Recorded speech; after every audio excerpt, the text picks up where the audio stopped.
আম্মু, আমি এই বিয়ে করব না মানে করব না। ওই পিচ্চি একটা ছেলের সাথে আমার বিয়ে কোন হিসেবে ঠিক করলে? আমি ওকে ছোট ভাইয়ের মতো দেখি, আর সেখানে কিনা তুমি আমাকে ওর সাথে বিয়ে দেবে? আম্মু, এসব চিন্তা মাথা থেকে ছেড়ে ফেলে দাও। আমি কখনো ওকে বিয়ে করব না। চুপ কর, বিয়ে করবি না মানে? আর আরুষ তোর কোন সম্পর্কের ভাই লাগে? শোন, ওকে তুই বিয়ে করবি, এইটাই আমার শেষ কথা। ডিভোর্সি মেয়ে হয়ে এত জিদ ভালো না। তুলি, তোর আপুকে সাজিয়ে নিয়ে আয়। আমি ডিভোর্সি বলে আমার কোনো দাম নাই? আমার কথার কোনো গুরুত্ব নাই নাকি? আমি আর কাউকে বিয়ে করতে চাই না। আম্মু, তুমি শুনছো? আমি কাউকে বিয়ে করতে চাই না। আর ও তো ওই পিচ্চি একটা ছেলেকে তো কখনোই না। তোকে তো বিয়ে করতেই হবে। আমরা কতদিন বাঁচবো? তোকে সারা জীবন দেখে রাখার জন্য হইলেও একটা মানুষের দরকার আছে। আর আরো ছোট একটা ছেলে, ওকে যেভাবে গড়িয়ে তোলা যাবে সেভাবেই গড়ে উঠবে। আমি কোনো কথা শুনতে চাই না। আমি তোর আম্মু, কোনটাতে তোর ভালো হবে ওইটা আমার থেকে তুই বেশি বুঝবি না। টিয়া রেগে গিয়ে আরো কিছু বলবে তার আগেই টিয়ার আম্মু চলে গেল। তুলি আর সব কাজিনরা মিলে টিয়াকে জোর করে সাজিয়ে দিতে লাগলো। আর এদিকে আরুষের আম্মুকে বলতে লাগলো, আম্মু, আমি ম্যামকে বিয়ে করব না। উনি আমার কলেজের ম্যাম, সবাই জানলে আমাদের নিয়ে হাসাহাসি করবে। প্লিজ আম্মু, এই বিয়েটা ভেঙে দাও। আমি ওনাকে সবসময় বড় আপু বলে ডাকছি, সেখানে হুট করে এভাবে তাকে বউ বানানো, এইটা আমি পারবো না। আম্মু প্লিজ, আন্টিকে বুঝিয়ে বলো না। আরুষ, আমি জানি টিয়া তোর অনেক সিনিয়র, কিন্তু তুই কি চাস না তোর বোন সুখে থাকুক? দেখ, তোর বোনের এত ভালো একটা ফ্যামিলিতে বিয়ে হচ্ছে, নিজের বোনের সুখের কথা ভেবেও তো এটা মেনে নিতে পারিস। আম্মু, রাহাত ভাইয়া তো আতিয়াকে পছন্দ করছে, তাই তাদের বিয়ে হচ্ছে। কিন্তু আমাদের বিয়ে দেওয়ার মানে কি? তোর কি মনে হয় তোর বোনকে এমনি এমনি ওই ঘরে বউ বানাচ্ছে নাকি? তোর সাথে টিয়ার বিয়ে দিবে জন্য এমন করছে? দেখ আরুষ, আমি তোর থেকে জীবনে কিছুই চাই নাই। আজ আমার মেয়ের সুখ তোর কাছে ভিক্ষা চাচ্ছি। দয়া করে এই বিয়েটা করে ফেল। তুই যদি বিয়ে না করিস তাহলে তোর বোনেরও বিয়ে হবে না। আরুষের আম্মু আরুষের সামনে আঁচল পেতে ভিক্ষা চাইতে লাগলো। আরুষের আম্মুর হাত দুইটা ধরে বলল, আম্মু এভাবে বলো না, আমি বিয়ে করব। তুমি আর আপু আব্বু ছাড়া তো আমার এই দুনিয়াতে কেউ নাই। তোমরা আমার জীবন, সেখানে তোমাদের ভালোর জন্য আমি সব করতে পারি। আরুষের কথা শুনে আরুষের আম্মু আরুষের কপালে চুমু দিয়ে হাসি মুখে বলল, আমি জানতাম আমার ছেলেটা আমার কথা অমান্য করবে না। আচ্ছা আরুষ, তাড়াতাড়ি রেডি হয়ে নে, আমি নিচে চলে গেলাম। আরুষের আম্মু চলে গেল। আরুষকে ওর বন্ধুরা রেডি করে দিতে লাগলো। আরুষের বেস্ট ফ্রেন্ড রাকিব বলল, আরুষ, তুই এই বিয়ে করিস না। তোর মা তোকে ইচ্ছে করে এখানে ফাঁসিয়ে দিয়ে যাচ্ছে। তুই কবে চালাক হবি বল? দেখ, এখনো সময় আছে, তুই পালিয়ে যা, আমরা তোকে পালাতে সাহায্য করব। না, আমি এখন থেকে পালাতে পারবো না। আমি পালালে আমার বোনের কি হবে? আমি নিজের সুখের কথা ভেবে বোনের জীবন নষ্ট করতে পারি না। তাই বলে নিজের জীবনটা শেষ করে দিবি? তুই খুব ভালো করে জানোস টিয়া ম্যাম কতটা ভয়ঙ্কর একটা মেয়ে। কলেজে প্রায় ছেলেরা ভয়ে কাঁপে ওনাকে দেখলে, আর তুই কিনা সেই মানুষের সাথে সারা জীবন কাটানোর সিদ্ধান্ত নিচ্ছিস। বাদ দে, যা হোক আল্লাহ ভরসা। চল নিচে যাই, সময় হয়ে যাচ্ছে। রাকিব আর কিছু বলল না, আরুষকে নিয়ে যেতে লাগলো। আরুষকে টিয়ার ভাইয়ের পাশে বসিয়ে দিল। আরুষকে দেখে অনেক মেয়েরা নানা ধরনের কথা বলতে লাগলো। কেউ কেউ বলতে লাগলো, টিয়া ডিভোর্সি হয়ে এত কিউট ছেলেকে পেয়ে যাবে, টিয়ার কপাল অনেক ভালো। আরও নানা ধরনের কথা বলতে লাগলো। আরুষ ওইদিকে কান দিল না। অনেকক্ষণ বসে থাকার পর কাজে আসলে বিয়ে পড়ানো শুরু করে দেয়। বিয়ে পড়ানো শেষ হলে সবাইকে খেতে দেয়। আরুষকে টিয়াকে খাইয়ে দিতে বলল। আরুষ না চাইতেও খাওয়াই দিতে বাধ্য হলো। টিয়ার রাগ হতে লাগলো, কিন্তু কিছু না বলে সবার কথা মতো আরুষকে খাওয়াই দিতে লাগলো। আরুষের বোনের দিকে তাকিয়ে ভাবতে লাগলো, আমার বোনটা কত খুশি, আর আমি কিনা নিজের ভালোর জন্য পালাতে চাইছিলাম। আমার বোন সুখী তো আমিও সুখী। খাওয়া দাওয়া শেষ হইলে সবার নাচ করা, গান গাওয়া দেখতে লাগলো। সবাই আনন্দ করছে আর তিয়া বসে থেকে দেখতে লাগলো। আর 12টার দিকে তিয়াকে বাসর ঘরে রেখে আসলো। আরুষ ওর বন্ধুর সাথে এক পাশে গিয়ে বসে থেকে কথা বলতে লাগলো। রাকিব আরুষকে বলল, শোন মাম্মু, বিয়ে যখন হয়ে গেছে এখন তুই তার স্বামী, তাই বাসার ঘরে বিড়াল ভালো করে মারবি, বুঝছিস? আরুষ ভুরকুচকে তাকিয়ে বলল, বিড়াল কেন মারবো? বিড়াল তো আমার অনেক পছন্দের প্রাণী, আমি বিড়াল মারবো কেন? আরুষের কথা শুনে সবাই সজোরে হেসে উঠল। আরুষ ভ্যাবাচাকা খেয়ে বলল, কি রে হাসোস কেন? আরে শালা, বিড়াল এইটা ওই বিড়াল না, বলো এইদিকে কান দে, আমি বুঝিয়ে বলি। আরুষ রাকিবের দিকে কান এগিয়ে দিতে আরুষকে বাসর ঘরের ব্যাপারে সব বলতে আরুষ ধাক্কা দিয়ে সরিয়ে দিয়ে বলল, যা শালা। এখন তো বুঝছো, এখন চল বাসর ঘরে যাবি, আর মনে যেন থাকে কি করতে হবে। আরুষের বন্ধুরা সবাই আরুষকে নিয়ে বাসর ঘরের সামনে গেল। দেখতে পাই আরুষের শালিকারা দাঁড়িয়ে আছে। রাকিব সবাইকে বলল, আরে আপনাদের 10,000 টাকা দেওয়া হবে, সব আমার কাছে, চলেন ভাগ করে দেই। 15,000 টাকা লাগবে, 10,000 টাকা হবে না। আরে সমস্যা নাই, আমার সাথে আসেন। আরুষ ভুরকুচকে তাকিয়ে কানে কানে বলল, এত টাকা আমার কাছে নাই, কি করছিস? তোর শ্বশুর আমার কাছে টাকা দিয়েছে, আর 10,000 টাকা দিব, আর 10,000 আমরা পার্টি করব। টাকাটা নিয়েছস কেন? এটা দিয়ে তুই চুপচাপ থাক, তুই ভিতরে যা, আমি ওদের নিয়ে যাই। রাকিব আরুষকে ঘরের ভিতর ঢুকিয়ে দিয়ে আরুষ পড়ে যেতে যেতে বেঁচে যায়। আরুষ নিজেকে সামলিয়ে নিল। আরুষ সামনের দিকে তাকিয়ে দেখে তিয়া পা ঝুলে বসে আছে। আরুষ কি বলবে বুঝতে না পেরে বলল, আসসালামু আলাইকুম ম্যাম। ওয়ালাইকুম আসসালাম। আরো শোনো, আমার তোমার সাথে কথা আছে। জি বলেন। আমি অন্তঃসত্ত্বা। আরুষ যেন থমকে গেল। আরুষ হাসি মুখে বলল, অভিনন্দন। ধন্যবাদ। আমি মা হতে যাচ্ছি, তার মানে বুঝতে পারছো, আমাকে তুমি টাচ করতে পারবে না। আমার কাছে আসার চেষ্টা করলে তোমার খবর আছে। আপনি তো আমার স্ত্রী, তাহলে আমি কেন আপনাকে টাচ করতে পারবো না? তুমি কি বাচ্চা বোঝো না? বাচ্চা পেটে থাকলে ফিজিক্সের সম্পর্ক করতে হয় না। বুঝলাম, বাট আপনার হাত তো ধরতে পারবো না কি? ওটাও করতে পারবে না। মোট কথা, আমার কাছে আসবে না। কেন? হাত ধরলে কি সমস্যা? জানি না, আমার কাছে আসবে না, এটাই শেষ কথা। আর হ্যাঁ, আমি যে তোমার স্ত্রী এইটা যেন কলেজে বা আমার ফ্রেন্ড গ্রুপের কেউ না জানে। ওকে। গুড। যাও এখন শুয়ে পড়ো, বাট খাটে না, নিজে শুয়ে পড়ো। আলমারির পাশে পাটি আছে, আর আলমারির ভেতর কাঁথার চাদর আছে, আর এখান থেকে বালিশ নাও। ঠিক আছে। আরুষ কোনো কথা না বলে নিজের বিছানা করে নিল আর শেরানি খুলে ফেললো। তিয়া আরুষের দিকে তাকিয়ে বলল, আচ্ছা, তুমি আমাকে বিয়ে কেন করলে? আমি যতটা জানি তুমি তোমার বোন আমাদের সম্পর্ক দেখে বিয়ে করলে, তাই না? তোমার নামে তো আব্বু একটা বাসাও দিয়ে দিবে 1 বছর হয়ে গেলে। আপনার যেটা মনে হয় ওইটা ভাবেন। ও, আমি এখন বাইরে যাব কিভাবে? আমার পোশাক তো সব অন্য রুমে আছে। ওদের শপিং ব্যাগ দেখছো? ওইগুলো তোমার, তুলে দিয়ে গেছে। আর শপিং ব্যাগগুলো চেক করে দেখো, ওর জন্য টি শার্ট, পাঞ্জাবি রাখা আছে। আর টি শার্ট আর একটা প্যান্ট নিয়ে ওয়াশরুমে চলে গেল। ওয়াশরুম থেকে পোশাক পরিবর্তন করে বের হলে তিয়া বলল, শোনো, ওইগুলো আলমারিতে রেখে দাও এক সাইডে। আমার ওগুলো এলোমেলো করলে খবর আছে। আরুষ কিছু না বলে সুন্দর করে এক সাইডে বিছানা করে নিল। তারপর লাইট অফ করতে যাবে। তিয়া বলল, লাইট অফ করো না। চিন্তা করবেন না, আপনার ঘুমের সুযোগ নিতে যাব না। চুপ করে ঘুমাও। আজকের দিনটা রাগ দেখাতে চাচ্ছি না। আর হ্যাঁ, ঘরের ভেতরে কি হয় না হয় এটা যেন বাইরে না যায়, তাহলে কিন্তু মেরে জঙ্গলে ফেলে দিয়ে আসবো। ভয় পাই নাই। তাই নাকি? আমি উঠবো নাকি? না না ম্যাম, আমি তো মজা করছি। Good night ma'am. আরুষ চোখ বন্ধ করে ঘুমিয়ে গেল।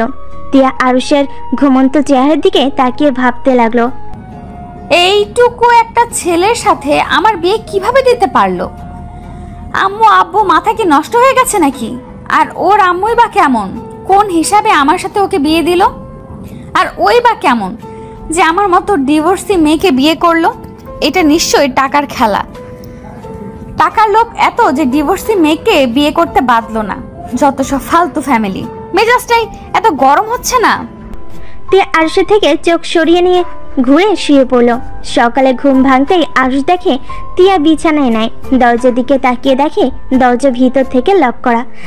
আরুষ বুঝতে পারলো টিয়া ওয়াশরুমে গেছে। আরুষ উঠে চাদরটা ভাঁজ করে আলমারিতে তুলে রাখলো। পাটিটা এক কানিতে ভাঁজ করে রেখে দিল। পিছনের দিকে ঘুরে ওয়াশরুমের দিকে চোখ যেতে আরুষ অবাক হয়ে টিয়ার দিকে তাকিয়ে দেখতে লাগলো। টিয়াকে ভেজা চুলে এতটাই সুন্দর লাগতে পারে আরুষে যেন বিশ্বাসই হচ্ছে না। আরুষকে টিয়ার দিকে তাকিয়ে থাকতে দেখে টিয়া বলল, কি ব্যাপার, এভাবে তাকিয়েছো কেন? টিয়ার কথা শুনে আরুষ তাড়াতাড়ি করে চোখ নামিয়ে নিয়ে বলল, আপনি গোসল করছেন কেন? আমাদের মাঝে তো কিছুই হয় নাই। গোসল না করলে সবাই বুঝে ফেলবে আমার সাথে তোমার কিছু হয় নাই। আমি যে তোমাকে স্বামী হিসেবে মানি নাই এইটা জেনে যাবে, তাই গোসল করছি। তুমিও যাও, গোসল করে নাও। ও আচ্ছা। আরুষ আলমারি থেকে শার্ট প্যান্ট নিয়ে ওয়াশরুমের দিকে যেতে লাগলো। আর মনে মনে ভাবলো, বুদ্ধি কি কিছু না করে সবার সামনে প্রমাণ করতে হবে করছি। ধুর, ভালোই হয়েছে। ওনাকে স্ত্রী হিসেবে মানতে ইচ্ছে করছে না। যদি অধিকার চাইতো তাহলে কি যে হইতো। যাই, গোসল করে নেই। আরুষ ওয়াশরুমে চলে গেল। গোসল করে পোশাক পরিবর্তন করে প্যান্ট শার্ট ধুতে গিয়ে টিয়ার 3 পিস বালতিতে দেখে আরুষ বুঝতে পারলো না কি করবে। আরুষ ওয়াশরুমের দরজা খুলে দেখে টিয়া ড্রেসিং টেবিলের সামনে বসে চুল শুকাচ্ছে। আরুষ টিয়াকে কিছুক্ষণ দেখে পড়ল। ম্যাম, আপনার 3 পিস কি ধুয়ে দিব?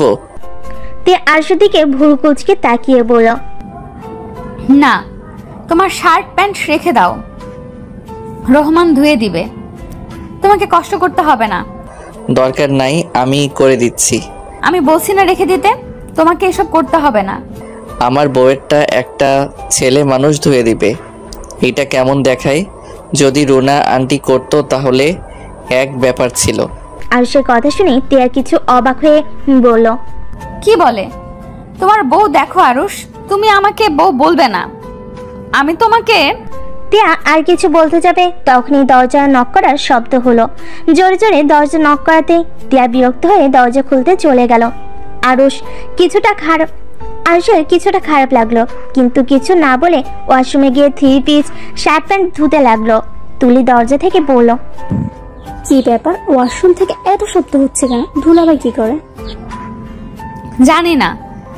তা এত জোরে নক করছিলি কেন? কি হয়েছে? তোমাদের নিচে যেতে বললো। তুলি কথাগুলো বলে আরুষকে খুঁজতে লাগলো। আরুষ ওয়াশরুম থেকে বের হয়ে বেলকনির দিকে যাবে তখনই তুলি বলল, স্যার আপনার হাতে এগুলো কেন? সরি স্যার, না দুলা ভাই, আপনার হাতে ওসব কেন? আফু আপনাকে ধুয়ে দিতে বলছে নাকি? আফু এগুলো কি? আমি এখন আম্মুকে বলে দিব। টিয়া আরুষ কিছু বলার আগেই তুলি চলে গেল। টিয়া ডাকলে শুনে না। আরুষ যেন ভ্যাবাচাকা খেয়ে গেল। টিয়া রেগে রুমের ভিতর এসে বলল, তোকে বললাম না যে ওইগুলো ধুতে হবে না? তুই রেখে দে, রহমান এসেছে ধুয়ে দিবে। তুই কি আমাকে বকা খাওয়ানোর জন্য ইচ্ছে করে এরকম করলি নাকি? টিয়ার কথা শুনে আরুষ ভয় পেয়ে গেল। আরুষ ঢোক গিলতেই টিয়া রেগে আরুষের দিকে আসতে নিলে আরুষ তাড়াতাড়ি করে বেলকনিতে গিয়ে দরজা লাগিয়ে দিল। টিয়ার আরও রাগ উঠে গেল। টিয়া দরজা থাপড়াইতে লাগলো আর বলতে লাগলো, আরুষের বাচ্চা দরজা খুল, তোর আজকে খবর আছে। আমি ভেবেছিলাম বিয়ের এই কয়দিন তোর সাথে খারাপ ব্যবহার করব না, কিন্তু তুই আমাকে খারাপ ব্যবহার করতে বাধ্য করলি। দরজাটা খোল বলছি। টিয়ার কথা শুনে আরুষের হাত পা কাঁপতে লাগলো। আরুষ কাঁপা কাঁপা কণ্ঠে বলল, ম্যাম, আমি বুঝতে পারি নাই, তুলি ভুল বুঝবে। ম্যাম প্লিজ ক্ষমা করে দেন। তুই আগে দরজা খুল, না হলে কিন্তু আমি দরজা ভেঙে যদি তোর কাছে যাই তাহলে তোর কি অবস্থা খারাপ করে দিব। কথাটা বলে আরো জোরে জোরে থাপড়াতে লাগলো। আরুষ ধোয়া জামা কাপড় সব মেলে দিয়ে ভয়ে ভয়ে দরজা খুলতে লাগলো। দরজা খুলতেই টিয়া যেই থাপ্পড় মারতে যাবে আরুষ সাথে সাথে টিয়ার হাত ধরে টান দিয়ে নিজের কাছে নিয়ে এসেছে। ঠোঁটের সাথে ঠোঁট বসিয়ে দেয়। তিয়া যেন অবাক হয়ে গেল, চোখ বড় বড় করে তাকিয়ে থাকলো। আরুষ আলতো করে তিয়ার কোমরে হাত রাখতেই তিয়া কেঁপে উঠলো। তিয়ার রাগ যেন দ্বিগুণ হয়ে গেল। তিয়া আরুষের হাত ধরে জোরে ধাক্কা দিলে আরুষ সোজা বেলকনির দরজার সাথে ধাক্কা খেয়ে পিঠে ব্যথা পেল। কলার ধরে সোজাভাবে দাঁড় করে গালে সজোরে থাপ্পড় লাগিয়ে দিল। এত জোরে থাপ্পড় মারলো যে আরুষের ঠোঁট কেটে রক্ত ঝরতে লাগলো। তিয়া রেগে আরুষের কলার চেপে ধরে পড়ল। আর কোনো দিন যদি এমন দুঃসাহস দেখাস তোর কপালে দুঃখ আছে বলে দিলাম। গলা থেকে হাত সরিয়ে চলে যেতে নিলে আরুষ পিছন থেকে জড়িয়ে ধরলে তিয়ার সারা শরীর শিউরে উঠল। তিয়া কিছু বলার আগে আরুষ তিয়ার শরীরের আঁচল ধরে রক্ত মুছতে লাগলো। তিয়ার আগে আবার মারতে যাবে, আরুষ অন্য হাত দিয়ে শক্ত করে হাত ধরে ফেলে। তিয়া আরেক হাত দিয়ে থাপ্পড় মারবে। আরুষ নিচে বসে পড়ে আর দাঁত বের করে হাসতে হাসতে বলল, আর এমন করব না, প্লিজ ম্যাম, এবারের মতো ক্ষমা করে দেন। আপনি যদি রাগী হন, আমিও আপনার স্বামী। আপনি যত রাগ করবেন আপনার সাথে রোম্যান্স করব তত। আর যদি শান্ত থাকেন তাহলে আপনার সম্মান করব। আপনার সাথে জোর করে এসব করতে যাব না। যাই হোক, আপনার পোশাক না মেয়ে কোনো ভুয়াকে দিয়ে কাজ করাবেন, আর না হইলে আমি করে দিব। আর বাবু হইলে পরে থেকে নিজের পোশাক নিজেই ধুয়ে নেবেন। আরুষ কথাটা বলে সোজা হয়ে দাঁড়িয়ে শীষ বাজাতে বাজাতে যেতে লাগলো। তিয়া রেগে হাতের কাছে থাকা গ্লাসটা আরুষের দিকে ছুঁড়ে মারলো। আরুষ তাড়াতাড়ি করে সরে গিয়ে বলল, আসবো নাকি কিস করতে? দেখেন বাবু পেটে, এখন একটু শান্ত হয়ে থাকেন, নামাজ কালামের প্রতি মনোযোগী হন। বাবু হইলে তো সেই ওর আব্বু হিসেবে আমি থাকবো। তাই আমি চাই না আমার মেয়ে বা ছেলে তার আম্মুর মতো এমন ফাজিল মার্কা হোক। তিয়ার আগে দাঁতে দাঁত চেপে শাড়ির আঁচল খামছে ধরলো। তিয়ার আম্মু তুলি এসেছে কাজ দেখে আর তিয়াকে এভাবে রেগে থাকতে দেখে তিয়ার আম্মু বলল, তিয়া, তুই আরুষকে গ্লাস ছুঁড়ে মেরেছিস? যদি গ্লাস লাগতো তাহলে কি হতো? কি হবে? মাথা ফাটলো না কেন? ছোট লোকের বাচ্চার সাহস দেখে আমি বাঁচি না। ওর কত বড় সাহস আমার সাথে। তিয়া কথা বলতে গিয়ে থেমে গেল। আরুষ মিটিমিটি করে হেসে বলল, আপনার সাথে কি? হ্যাঁ। আরুষের কথা শুনে তিয়ার রাগ আরো বেড়ে যেতে লাগলো।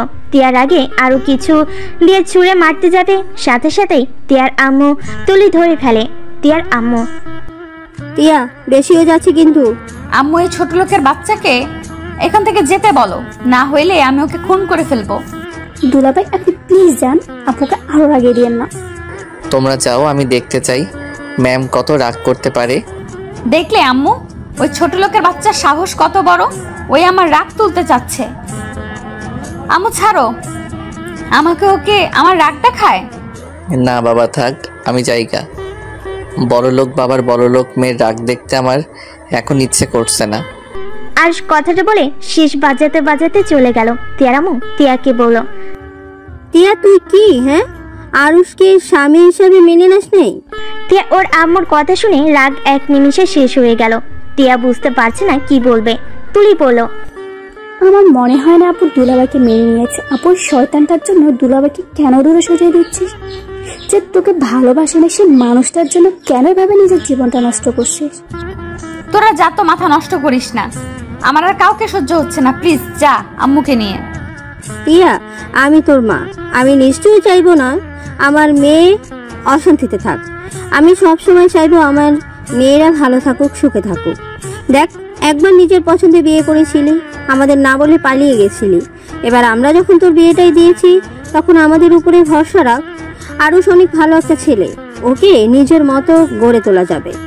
তিয়ার আম্মু আর কিছু বলবে তার আগেই তিয়ার রুম থেকে বের হয়ে গেল। তিয়ার আম্মু তুলে ওর পিছনে পিছনে যেতে লাগলো। তিয়া সিঁড়ি ভেঙে নিচে নামতে লাগলো আর সেদিকে এক নজর তাকিয়ে দেখতে লাগলো। আর সবার সাথে হেসে হেসে কথা বলছে। কিছুক্ষণ তাকিয়ে থেকে আর সে দিক থেকে চোখ সরিয়ে নিল। তিয়া সোজা বের হয়ে গেল বাসা থেকে। রাকিব তিয়ার দিকে দেখে আরুষকে বলল, কিরে মাম্মু, রাতে কি বিড়াল ভালো মতোই মারছস নাকি? না হলে ম্যাম এত শান্ত চোখে তোর দিকে তাকিয়ে দেখতো না। ভেরি গুড মাম্মু। রাকিবের কথা শুনে আরুষ কিছুটা অবাক হলো। আরুষ পিছনে তাকাতে দেখে তুলি আর ওর আম্মু নামছে। আরুষ তুলিকে বলল, তুলি, তোমার রুমে যাও, আমি আসছি। কেন? তোমাকে পড়াবো, চলো। আরুষের কথা শুনে তুলি ভেবাচেকা খেয়ে আরুষের দিকে তাকিয়ে বলল, দুলাভাই, আপনাদের বিয়ের একদিন হলো, বিয়ে অনুষ্ঠান সব শেষ হোক, তারপর পড়তে বলবো। এখন প্লিজ পড়তে বসতে বলবেন না। তোমার 1 মাস পর পরীক্ষা আর তুমি এই বিয়ে নিয়ে পড়ে আছো। আমি এইসব কিছু শুনতে চাই না, চলো আমার সাথে।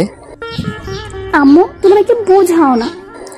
আন্টি আমাকে কি বোঝাবে? চলেন আমার সাথে, খালি পড়া চুরি করার ধান্দা। আরুষের কথা শুনে সবাই হেসে উঠলো। তুলি মুখ ভেঙচি দিয়ে চলে গেল। রাকিব আরুষকে বলল, ভাই এবার তোর শালিকাকে ছেড়ে দে, বিয়ের অনুষ্ঠান শেষ হয়ে যাক। তুই চুপ কর, এমনিতে পড়তে চাই না, আবার তোরা শুরু করে দিয়েছস। আরুষ, তুমি নাস্তা করে তারপর যাও। ক্ষুধা লাগছে না আন্টি? আচ্ছা আন্টি, আপু কোথায়? আপুকে তো দেখছি না। তোমার আম্মুর সাথে এই রুমেই আছে হয়তো। ও আচ্ছা। আরুষ আর কিছু না বলে তুলির রুমে চলে গেল। তুলি আরুষকে দেখে মন খারাপ করে বইয়ের দিকে তাকিয়ে থাকলো। আরুষ তিয়ার পাশে চেয়ারে বসে বলল, পিচ্চু কি আমার উপরে রাগ করছে নাকি? না। বুঝেছি রাগ করছো, কিন্তু তোমার 1 মাস পরে এসএসসি পরীক্ষা। এখন যদি পড়াশোনা বাদ দিয়ে আনন্দ করতে ব্যস্ত থাকো, পড়াশোনা কখন করবে শোনো? 1 ঘন্টা পড়া শেষ হইলে আমি তোমাকে আজকে সন্ধ্যায় পড়াবো না, প্রমিস। আরুষের কথা শুনে তুলির মুখে হাসি ফুটে উঠল। তুলি আরুষকে বলল, ধন্যবাদ দুলাভাই। ওয়েলকাম। শোনো, আমাকে বাসার বাহিরে দুলাভাই বলবে না। আরুষের কথা শুনে তুলি ভুরুকুচকে তাকিয়ে বলল, কেন? শুনো, তোমার আপু কলেজের একজন শিক্ষিকা, তার স্বামী যদি ইন্টার ফার্স্ট ইয়ারে পড়ে, এটা কেউ জানতে পারলে হাসাহাসি করবে। আর সবাই তো জানে আমি তোমাকে প্রাইভেট পড়াই, সেখানে যদি জানতে পারে এখন তোমার বোনের সাথে বিয়ে হয়েছে, তাহলে সবাই কত কিছু বলবে। আচ্ছা, বাহিরে বলবো না, বাহিরে আরুষ ভাই বলে ডাকবো। আচ্ছা দুলাভাই, আপু আপনাকে মেনে নেয় নাই তাই না? এই পড়তে বসো পিচ্ছি, বড়দের বিষয়ে যেতে হয় না, তারপরও তুমি পাকনামি করো। আরুষের কথা শুনে তুলি আর কিছু না বলে পড়তে লাগলো। 1 ঘন্টা পড়া শেষ হলে তুলি খুশিতে বলল, দুলাভাই, এখন আমি চলে গেলাম। এই অঙ্কটা করে তারপর যাও। আপনি না বলেন 1 ঘন্টা পড়তে? হ্যাঁ, কিন্তু এই অঙ্কটা করে তারপর যাও। আরুষের কথা শুনে তুলি তাড়াতাড়ি করে অঙ্ক করতে লাগলো। অঙ্ক করা শেষ করে দৌড়ে পালিয়ে গেল। আরুষ অঙ্কটাই দেখে। বাটন ফোনটা মেসেজ চেক করতে করতে রুম থেকে বের হতেই তিয়ার সাথে ধাক্কা খেলো। তিয়া পড়ে যেতে লাগবে, সাথে সাথেই আরুষ পিছন থেকে তিয়ার ব্লাউজ ধরে ফেলো। কিছুটা ছিঁড়ে দেওয়ার শব্দ হলো। আরুষ তাড়াতাড়ি করে তিয়াকে সোজা করে দাঁড় করিয়ে দিতেই তিয়া আরুষের গালে থাপ্পড় মারতে যাবে। আরুষ হাত ধরে বলল, আমি ইচ্ছে করে এমন করি নাই, আপনি পড়ে যাইতেন আর পেটে বাবু আছে, পড়ে গেলে সমস্যা হইতো, তাই আমি ভেবে না পেয়ে যে এটা হাতের কাছে পাইছি ওইটাই ধরছি। কানার মতো করে হাঁটোস, চোখে দেখোস না? আর আমার হাত ছাড়ে না হইলে এমন জায়গায় লাথি দিব না। তিয়ার কথা শুনে আরুষ সাথে সাথেই হাত ছেড়ে দিল। তিয়ার প্রশ্নের কোনো উত্তর না দিয়ে চলে যেতে লাগলো। তিয়া পেছন থেকে আরো রেগে গিয়ে নিচে পড়ে থাকা আরুষের বাটন ফোন দিয়ে সোজা ওর মাথায় ঢিল মারল। আরুষের মাথায় লেগে জোরে একটা শব্দ হলো। সাথে সাথে আরুষের বোন আর আম্মু রুম থেকে বের হতে দেখে তিয়া রেগে আছে, আর আরুষ মাথায় হাত দিয়ে তিয়ার দিকে তাকিয়ে আছে। ফোনটা সব ভেঙে পড়ে আছে। আরুষের আম্মু বলল, বৌমা, কি হয়েছে? তুমি এভাবে করে রেগে আছো কেন? আরুষ কি করেছস বৌমার সাথে? এখনই বৌমার কাছে ক্ষমা চা। আরুষের আম্মুর দিকে একবার তাকালো আর একবার তিয়ার দিকে তাকালো। আরুষ মাথার পিছন থেকে হাত নিয়ে এসে দেখে হাতে রক্ত লেগে আছে। তিয়া রেগে বলল, আপনার ছেলেকে কি ভদ্রতা শেখান নাই, নাকি শুধু শিখাইছেন কিভাবে মেয়েদের সাথে অভদ্রতা করা শিখাইছেন? বেয়াদব ছেলে, বড়দের তো সম্মান করে না, আবার চোখ বড় বড় আমার দিকে তাকিয়ে আছে, চোখ একদম তুলে ফেলবো। তিয়ার কথা শুনে আরুষের আম্মু রাগিয়ে লুক নিয়ে আরুষের গালে থাপ্পড় বসিয়ে দিল। আরুষ অবাক হয়ে ওর আম্মু দিকে তাকিয়ে আছে। আরুষের আম্মু বলল, তোকে ছোট থেকে এই শিক্ষা দিয়েছি, বেয়াদবি করা, মেয়েদের সাথে খারাপ ব্যবহার করা। আরুষ কিছু না বলে চলে যেতে লাগলো। আরুষের চোখ বেয়ে 2 ফোঁটা পানি বের হতে সাথে সাথে মুছে ফেল। তিয়ার আঘাত করার থেকেও আরুষ ওর আম্মুর কথায় ব্যবহারে বেশি কষ্ট পেল। আরুষ মনে মনে ভাবতে লাগলো, এমনও মা হতে পারে যে নিজের সন্তানের মাথায় থেকে রক্ত ঝরতে দেখেও সন্তানের গালে থাপ্পড় বসিয়ে দিয়ে বকাও দিল, শুধুমাত্র বড়লোক বৌমাকে খুশি করার জন্য। হা হা। আরুষ, এইটাতে ভেঙে পড়ছস? ছোটবেলা থেকে তোর আম্মু এমন জানার পর কেন কষ্ট পাচ্ছিস? আরো কয়েক ফোঁটা পানি পড়তেই আরুষ মুছে ফেলো। আরুষ ছাদে চলে গেল। ছাদে গিয়ে দেখে সবাই আড্ডা দিচ্ছে। আরুষ ওদের পাশে গিয়ে বসলে রাকিব আরুষকে দেখে বলল, এই আরুষ, তোর মাথায় ঘাড়ে রক্ত মতো দেখা যাচ্ছে, দেখি মাথাটা এইদিকে নিয়ে আয় তো। কিছুই হয় নাই। আরুষ বসা থেকে উঠে ওই সাইডে গিয়ে দাঁড়ালো। আরুষ বাহিরের দিকে তাকিয়ে আছে। রাকিব কিছুক্ষণ পর উঠে আরুষের কাঁধে হাত দিতেই আরুষ চমকে উঠল। আরুষ পিছনে তাকিয়ে দেখে রাকিব। আরুষ কিছু না বলে আবার বাহিরের দিকে তাকিয়ে থাকলো। রাকিব আরুষের পাশে দাঁড়িয়ে পড়ল। তোর মাথায় তো রক্ত জমে গেছে, কি হয়েছে রে? এটা কিভাবে হলো? মাথায় কোথায় আঘাত লাগছে দেখতে দে তো। রাকিব আরুষের মাথায় হাত দিতে যাবে, আরুষ হাত সরিয়ে দিয়ে পড়ল। তেমন কিছু হয় নাই, থাম। আর তুই ওদের সাথে আড্ডা দেওয়া বাদে এখানে আসলি কেন? যা ওদের সাথে আড্ডা দে। আড্ডা পরে দেওয়া যাবে, আগে বল তোর মাথায় আঘাত পাইলি কিভাবে? উনি আমার ফোন দিয়ে ঢিল মেরেছিল। কি? কিন্তু কেন? আরুষ তখন কার সব কথা খুলে বলল। আরুষের চোখ বেয়ে পানি পড়তে লাগলো। রাকিব আরুষকে জড়িয়ে ধরে বলল, দোস্ত, কান্না করিস না। তুই তো জানোস তোর আম্মু কখনোই তোর কথা ভাবে না। আমার কেন জানি মাঝে মাঝে মনে হয় ওইটা তোর সৎ মা না তো। ধুর, না। ওনার ব্যবহার দেখে তো তাই মনে হয়। তোর বড় আপুকে ঠিক ভালোবাসে, কিন্তু তোকে দেখতে পারে না। বিষয়টা কেমন যেন। আর তোর আম্মু সবসময় তোর বড় বোনের কথা ভাবে, তোর কথা কখনোই ভাবে না। আমি জানি না আমি কি অন্যায় করছি, যার জন্য আম্মু আমাকে দেখতে পারে না। আব্বু অসুস্থ, আব্বুকেও দেখতে পারে না। আমি সত্যি বুঝি না আম্মু এমন কেন করে। আচ্ছা, তোর আব্বুকে জিজ্ঞেস করলে তো পারস। তোর আব্বু তোর থেকে নিশ্চয়ই কিছু লুকাচ্ছে। আর চল, আজকে তোদের বাসায় যাই। এখন তোর আম্মু নাই। এখন? চল যাই। আরুষ রাকিবের সাথে যেতে লাগলো। আরুষ রাকিবকে বলল, আচ্ছা তুই যা, আমি পোশাক পরিবর্তন করে আসছি। আমার মাথায় রক্ত দেখলে আব্বু অনেক কষ্ট পাবে। আচ্ছা যা, আমি তোর জন্য অপেক্ষা করব। রাকিব সিঁড়ি ভেঙে নিচে চলে গেল। আরুষ তিয়ার রুমে ঢুকে দেখে তিয়া উপর হয়ে শুয়ে আছে। আরুষ তিয়ার কাছে গিয়ে বলল, বাচ্চা পেটে আছে, আর সেইখানে আপনি উপর হয়ে শুয়ে আছেন। সোজা করে শুয়ে থাকেন। আরুষের কণ্ঠ শুনে তিয়া চোখের পানি মুছে শোয়া থেকে উঠে খাটের উপরে পা ঝুলিয়ে বসে আরুষের দিকে তাকিয়ে বলল, তাতে তোর কি? আমি কিভাবে শুয়ে থাকবো না শুয়ে থাকবো সেইটা একান্ত আমার ব্যক্তিগত ব্যাপার। হ্যাঁ জানি, কিন্তু আপনার পেটে তো ছোট একটা বাবু আছে। আপনি এভাবে শুয়ে থাকলে পেটে তো চাপ লাগবে। তোকে ভাবতে হবে না। আরুষ কথা না বাড়িয়ে আলমারি থেকে পোশাক বের করে ওয়াশরুমের দিকে যেতে লাগলো। তার চোখ আরুষের ঘাড়ের দিকে গেল। আরুষের ঘাড়ে রক্ত লেগে আছে। আরুষকে কিছু বলতে কেউ বললো না। আরুষ ওয়াশরুমে গিয়ে ফ্রেশ হয়ে রক্ত ধুয়ে পোশাক পরিবর্তন করে বের হলো। আরুষ রুম থেকে বের হয়ে গেল। তিয়া কিছুক্ষণ ওর দিকে তাকিয়ে চোখ বন্ধ করে নিল। আরুষ নিচে নামতে ওর আম্মু বলল, আরুষ কই যাস? আরুষ কিছুটা থতমত খেয়ে গেল। আরুষ পিছনে তাকিয়ে বলল, রাকিবের সাথে একটু বাহিরে যাব। ও আচ্ছা। আর শুন, বৌমার সাথে বেশি বাড়াবাড়ি করবে না। ওই যদি রেগে যায় না, সোজা বাড়ি থেকে বের করে দিব। ভালোই ভালোই এখানে থাকতে দিচ্ছে, এইটাই তোর ভাগ্য। বেশি বুঝিস না, বৌমা যা বলে তাই শুনিস। আচ্ছা।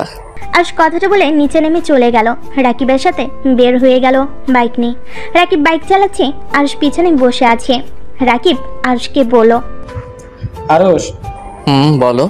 আমার কি মনে হয় জানোস, তোদের বাচ্চা হইলে হয়তো ম্যাম তোকেও তখন ভালোবাসতে শুরু করবে। আরুষ রাকিবের কথা শুনে হাসতে লাগলো। রাকিব অবাক হয়ে বলল, কিরে শালা, আমি কি তোকে মজা করে কিছু বলেছি যে এইভাবে হাসছিস? শোনো, ম্যাম অলরেডি মা হতে চলছে। ওনার ডিভোর্স হয়েছে 9 মাস ধরে, আর বাচ্চা সহ আমাকে বিয়ে করলো। তোর আম্মুর সবকিছু জেনেও তোকে কিছুই বলে নাই। তোর আম্মুর সবকিছু জেনেও তোকে কিছুই বলে নাই। তোর আম্মু কেমন মানুষ রে, টাকার লোভ এত যে নিজের সন্তানকে এমন একটা মেয়ের সাথে বিয়ে দিল। একে তো ডিভোর্সে, আবার পেটে বাচ্চাও আছে। আচ্ছা তুই কি জানোস ম্যামের ডিভোর্স কেন হয়েছে? না, ওইটা জানার ইচ্ছেও আমার নাই। যাই হোক, বাদ দে। এখন উনি আমার স্ত্রী হয়, সেখানে ওনার সন্তান মানে আমার সন্তান। ভাই তুই এত সহজভাবে সবকিছু কিভাবে মেনে নেস? আমি হলে তো কখন পালিয়ে যাইতাম। এই ধরনের মহিলার সাথে থাকার চেয়ে বিষ খেয়ে মরে যাওয়া ভালো। হা হা, শোন, মানুষের বিয়ে একবার হয়, সেখানে উনি আমার স্ত্রী। ওনাকে বোঝা উচিত আমার, ওনার ভালো খারাপ দিক দেখা উচিত, ওনার পাশে থাকা উচিত। এখন উনি আমার সাথে কেমন ব্যবহার করবে ওইটা ওনার ব্যক্তিগত ব্যাপার। আমি স্বামী হয়ে আমার কর্তব্য পালন করব। ভাই তুই একটা জিনিস আগে জানলে আমার বোনের সাথে তোকে বিয়ে দিয়ে ঘর জামাই রেখে দিতাম। লাথি মারবো, ওইটা আমারও বোন হয়। ফালতু কথা বলবি না। ভুল হয়েছে, ক্ষমা করে দেন। রাকিবের কথা বলার ধরন দেখে হাসতে লাগলো। আরুষ রাকিব ওর বাসায় পৌঁছে গেল। টিনের গেটটা সরিয়ে দিয়ে দুজন ভিতরে ঢুকলো। আরুষের আব্বু গাছের নিচে বসে আছে। আরুষর আব্বুর কাছে গিয়ে বসে বলল, আব্বু কেমন আছো? ভালো। তুই কখন আসলি? আর তোরা বাসায় আসিস না কেন? আব্বু খাবার খাইছো? হ্যাঁ। আঙ্কেল আপনি কি জানেন আপনার ছেলে মেয়ের বিয়ে হয়ে গেছে? রাকিবের কথা শুনে আরুষের আব্বু চমকে গেল। আরুষের দিকে তাকিয়ে বলল, তোদের বিয়ে হয়ে গেছে মানে? কার সাথে হয়েছে? আমি যে বাসায় প্রাইভেট পড়াই, ওর বোন আমাদের কলেজের ম্যাম, ওনার সাথে আমার বিয়ে হয়েছে। আর আপুর বিয়ে হয়েছে ওনার বড় ভাইয়ের সাথে। কি ওই মেয়েটাই না ডিভোর্সি আর বদমেজাজি একটা মেয়ে? আর ওই তোর কত বড় হয়? ওর সাথে তোর কিভাবে বিয়ে হয়? আব্বু মাথা গরম করো না, শান্ত হও, আমি তোমাকে সব বুঝিয়ে বলছি। আরুষের আব্বুকে প্রথম থেকে সব বুঝিয়ে বলতে লাগলো। আরুষের আব্বু রেগে বলল, ওই মহিলা শেষমেশ নিজের মেয়ের ভালোর জন্য তোকে একটা বিবাহিত মেয়ের সাথে বিয়ে দিল? এত নিচে ওই কিভাবে নামতে পারে? ওই একবার আসুক, আমি যদি ওকে খুন না করছি। আব্বু থামো। ওয়েট আঙ্কেল, কি বললেন? ওই মহিলার নিজের মেয়ে মানে? আরুষের আব্বু থমকে গেল। আরুষের আব্বু বলল, কিছু না, তোমরা ঘরে যাও। ওই মহিলা একবার আসুক, ওর খবর আছে। আঙ্কেল আপনি কথা ঘোরাচ্ছেন। রাকিব যাও, রুমে যাও, বেয়াদবি করো না। রাকিব আর কিছু না বলে আরুষের সাথে আরুষের রুমে চলে গেল। আরুষকে রাকিব বলল, তোর আব্বুকে চেপে ধর, সত্যিটা বের হয়ে যাবে। ভয় লাগছে আব্বু যদি বেশি উত্তেজিত হয়ে যায়, আর আব্বুর জন্য তো উত্তেজিত হওয়া ভালো না। তোর আব্বুকে সুন্দরভাবে বোঝাতে হবে। আমার মনে হয় তোর আম্মু তোর নিজের আম্মু না। চুপ কর তো ভাই। আচ্ছা চুপ হইলাম, এখন তোর আব্বু রুমে চল। ভয় লাগছে। শালা যাবি আমার সাথে? চল। রাকিব আরুষকে টেনে ওর আব্বুর রুমে চলে গেল। আরুষের আব্বু চোখে পানি দেখে আরুষ বলল, আব্বু তুমি কান্না করছো কেন? আমার জন্য তোর লাইফটা নষ্ট হয়ে গেল। আমি ভাবতে পারি নাই তোর আম্মু তোকে ওই রকম একটা মেয়ের সাথে লুকিয়ে বিয়ে দিয়ে দেবে। আঙ্কেল আমার তো মনে হয় আরুষের আম্মু নিজের তো নাকি সৎ মা। আরুষের আব্বু চমকে উঠল। আরুষের আব্বু রাকিবের দিকে তাকিয়ে বলল, এসব কি বলছো? এটা আমার কথা না আরুষ মনে হয়। আর আরুষের সাথে যেমন ব্যবহার করে তাতে তো এমনই মনে হয়। আরুষ, রাকিব যা বলছে তুমি কি সত্যি এইটা মনে করস? না মানে আব্বু। বুঝেছি, যাই হোক, আমি তোকে আজকে একটা সত্য কথা বলবো। কি সত্যি আব্বু? আরুষ, আমি যদি বলি আমরা তোর নিজের বাবা মা না, তাহলে কি তুই আমাদের ছেড়ে চলে যাবি? আরুষের আব্বুর কথা শুনে আরুষ রাকিব যেন থমকে গেল। আরুষ অসহায় চোখে তাকিয়ে বলল, মানে তোমরা আমার আপন বাবা মা না? মানে কি? হ্যাঁ, আমরা তোর আপন বাবা মা না। আব্বু মজা করছো নাকি? না, আমি সত্যি বলছি। তাহলে আমার বাবা মা কে? রাকিবের দিকে তাকিয়ে কিছুটা অকট ফিল করলো। রাকিব বুঝতে পেরে বলল, আঙ্কেল বলেন, সমস্যা নাই, আমি কাউকে বলবো না। তোর আব্বু আজিমপুরে তালুকদার, তোর দাদু আর চৌধুরী বাড়ি তোর নানার। আজিমপুর তো আমার মামার বাড়ি, আর ওনাদের তো আমি চিনি। আমার মামা তালুকদার স্কুলে শিক্ষকতা করেন। আর চৌধুরী বাড়ির সাথে তো ওনাদের সম্পর্ক ভালো না, একে উপরে শত্রুতা। একে অপরের শত্রুতা? আমার মাথায় কিছু আসছে না। তাহলে আমি এখানে কেন? আমি তোর আব্বুর দেখাশোনা করতাম। ধরতে গেলে আমি তোর আব্বুর বিশ্বস্ত লোক ছিলাম। তোর আব্বু যেখানে যেত আমাকে সেইখানে নিয়ে যাইতো, তোর আম্মুর সাথে প্রেম করতো, এইগুলো আমি সব জানতাম। দুজনে মুখের ওপর কিছু বলতে পারি নাই যে এই ভালোবাসা কেউ মেনে নেবে না। আমি যেই ভয়টা খুব করে পেতাম একদিন সেটাই হলো। তুই তোর আম্মুর পেটে যখন আসলি তখন তোর আব্বু আম্মু একে অপরের সহ্য করতে পারতো না। দুজন তোকে নষ্ট করার চিন্তা করে ডাক্তারের কাছে গেছে, কেউ নষ্ট করতে রাজি হয় নাই। তোর আম্মু পরে ঢাকা চলে যায় যাতে কেউ বুঝতে না পারে। আর তোর আব্বু আর আমিও ব্যবসার কাজে ঢাকায় থাকতাম। যেদিন তুই জন্মগ্রহণ করস সেই দিন আমি তোর আব্বুও গেছিলাম। তোর আব্বু ডাক্তারের সাথে কথা বলেছে তোকে যেন কোথাও রেখে আসে, যা টাকা লাগবে সব দিয়ে দিবে। তখন আমি তোকে কোলে করে হাঁটাহাঁটি করছিলাম। তোকে দেখে আমার অনেক মায়া হয়। আমার স্ত্রী আর মা হতে পারবে না। তোর আপু হওয়ার পর একটা রোগের কারণে বাচ্চা হওয়ার নাড়িটা কেটে ফেলতে হয়, আর এক ছেলে খুব দরকার ছিল। পরে তোকে তোর আব্বু আম্মুর থেকে রাজি করিয়ে সেই যে নিয়ে এসেছি, আর কোনোদিন ওই গ্রামে যাই নাই। আমার ভয় হইতো যদি তোর আব্বু আম্মু তোকে আমাদের থেকে কেড়ে নেয়। আমি তোকে অনেক ভালোবাসি রে বাপ, আমাকে ক্ষমা করে দিস। আমি এতদিন এইসব লুকিয়ে রাখছিলাম। আরুষের আব্বু কান্না করছে, আরুষের চোখ বেয়েও পানি বের হচ্ছে। আরুষ কি বলবে বুঝতে পারছে না। আরুষ মাটির উপর পড়ে যেতে নিবে, সাথে সাথে রাকিব ধরে ফেলে। আরুষ চোখে পানি মুছে নাক ছিটকে স্বাভাবিক হয়ে বলল, আব্বু, তোমাকে ভয় পেতে হবে না, আমি তোমাদের ছেড়ে কোথাও যাব না। তোমরা আমার জন্য অনেক করছো, আমি তোমাদের ঋণ কখনোই ভুলতে পারবো না। আঙ্কেল, ওই মহান দুইটা মানুষের নাম কি? আয়ান তালুকদার, আয়না চৌধুরী। কি ওনারা? আয়না আন্টি তো অনেক ভালো, আর আয়না আন্টি তো তোদের বিয়েতে এসেছিল। কি? হ্যাঁ, তোদের বিয়েতে দেখেছিলাম। কথা বলতে গিয়ে বলতে পারি নাই, তোর শালিকাগুলো অনেক ফাজলামি করছিল। ওনার সাথে আবার ওনার কি সম্পর্ক? যাই হোক, রাকিব আমাকে প্রমিস কর এই কথাগুলো আমরা তিনজন ছাড়া আর কেউ যেন না জানে। আমি আমার এই মা বাবাকে চিনি, আর কাউকে চেনার দরকার নাই। তোকে কথা দিলাম, আমি কাউকে বলবো না। আচ্ছা আব্বু, আমি ওই বাসায় যাব, রুমাকে বলে দিব তোমার রান্না যেন করে দেয়। আর আম্মু যে কবে আসবে কে জানে, নাকি ওইখানে থাকার চিন্তা করছে কে জানে। ওই মহিলা লোভী টাইপের আগে এমন ছিল না, আমি অসুস্থ হওয়ার পর থেকে এমন হয়ে গেছে। আমার কাছে উনি বেস্ট একজন মা, যে নিজের সন্তানের জন্য সব কিছুই করতে পারে। আমার আর ওনার উপরে রাগ অভিমান কোনোটাই নাই। আমি ওনাকে নিয়ে গর্বিত। আব্বু, নিজের যত্ন নিও, এসব ভেবো না, আমি তোমাদের সন্তান আছি, থাকবো। আরুষ ওর আব্বু থেকে বিদায় নিয়ে ওর চাচাতো বোনকে খেয়াল রাখতে বলে চলে গেল। আরুষ রাকিবের পিঠে মুখ গুজে আছে। রাকিব বুঝতে পারছে আরুষ কান্না করছে। আরুষকে নিয়ে সোজা নদীর পাড়ে চলে গেল। রাকিব আরুষকে বলল, আরুষ নাম। আরুষ বাইক থেকে নেমে দেখে নদীর পাড়। আরুষ রাকিবকে বলল, কি ব্যাপার, এখানে আসলি কেন? ওই সাইডে বসে যত ইচ্ছা কান্না কর, কেউ আসবে না, কেউ শুনবে না। বাসায় চল। আরুষের কোনো কথা না শুনে রাকিব আরুষকে নদীর কিনারায় বসিয়ে দিল। কিছু টুকরা টুকরা পাথর মাটির দলা নিয়ে এসে দিল। রাকিব আরুষকে বলল, এইগুলো পানিতে ঢিল মার। পাগল হয়ে গেছিস নাকি? শালা যা বলি ওইটা কর। আরুষ রাকিবের কথা শুনে ঢিল মারতে লাগলো। আস্তে আস্তে আরুষে ঢিল মারতে মারতে যত রাগ ছিল সব রাগ খাটাতে লাগলো, আর চিৎকার করে কান্না করতে লাগলো। রাকিব আরুষকে শক্ত করে জড়িয়ে ধরলো। আরুষ কান্নায় ভেঙে পড়লো আর বলতে লাগলো, আমার লাইফটা কেন এমন? বাবা মা অবৈধভাবে দুনিয়াতে নিয়ে আসলো, আবার ছোটবেলা থেকে মানুষের লাথি গোতা খেয়ে এত দূর আসলাম, বিয়ে করলাম, সেখানে স্ত্রীও দেখতে পারে না। আমি আর কত সহ্য করব? এত অত্যাচার আমার সহ্য হচ্ছে না।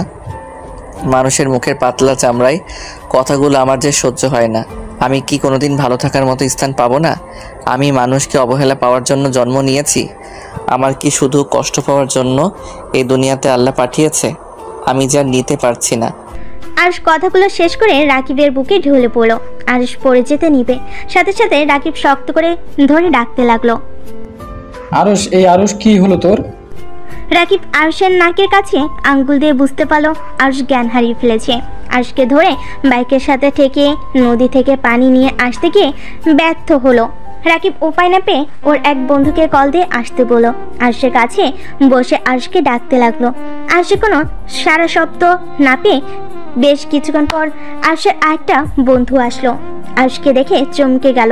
রাকিব বলল, ওকে মধ্যে বসে তুই পিছন থেকে ওকে ধর, এখন কোনো কিছু বলার সময় নাই। রাকিব বাইকে উঠে পড়লো, আরুষকে তুলে ওই ফ্রেন্ডের পিছনেই বসলো। আরুষকে নিয়ে সোজা হসপিটালে চলে গেল। আরুষের জ্ঞান ফিরলে দেখে ও বেডে শুয়ে আছে। আরুষ হাতের স্যালাইন খুলে ফেলে বাহিরে গেল। রাকিব আরুষকে দেখে বলল, কিরে ইঞ্জেকশন খুলি কেন? যা শুয়ে থাক। বাসায় যাব। আর আমি এখানে কিভাবে আসলাম? তুই জ্ঞান হারিয়ে ফেলছিলি, তুই বেড শুয়ে থাক, খাবার নিয়ে আসছে। না, ক্ষুধা লাগছে না, চলো বাসায় যাই। আরুষ রাকিবের সাথে জোরাজুরি করতে লাগলো। রাকিব আর উপায় না পেয়ে হসপিটালে বিল দিয়ে আরুষকে নিয়ে বাসার উদ্দেশ্যে রওনা দিল। বাইক থেকে নেমে আরুষ পড়ে যেতে নিবে, সাথে সাথে আরুষ ওর আরেকটা ফ্রেন্ড ধরে ফেললো। রাকিব বলল, আরুষ তুই এখানে দাঁড়া, আমি বাইক সাইডে রেখে তোকে ভিতরে নিয়ে যাই। থাক, লাগবে না, আমি একা যেতে পারবো, তুই বাইক থামিয়ে আয়। আরুষ ওর আরেকটা বন্ধুর সাথে হেঁটে চলে গেল। রাকিব বাইক থামিয়ে আরুষের পিছন পিছন যেতে লাগলো। ভিতরে ঢুকতেই তুলি আরুষকে বলল, দুলাভাই আপনারা কোথায় চলে গেছিলেন? আরুষ তুলির কণ্ঠ পেয়ে তুলির দিকে তাকিয়ে মিষ্টি করে হাসি দিয়ে বলল, আব্বুর সাথে দেখা করতে গেছিলাম। তোমাকে না বললাম তোমার আব্বুকে নিয়ে আসে? বেআইন তো বারবার কথা এড়িয়ে গেল। আরুষ কিছু বলার আগে ওর আম্মু বলে উঠল, উনি তো অসুস্থ, তাই এখানে নিয়ে আসবো না। উনি এত মানুষের মাঝে থাকতে পছন্দ করে না। তাই বলে ছেলে মেয়ের বিয়ে তো আসলো না। আরুষ কিছু বলার আগেই ফুলের পড়ে যেতে নিবে, সাথে সাথে রাকিব ধরে ফেলো।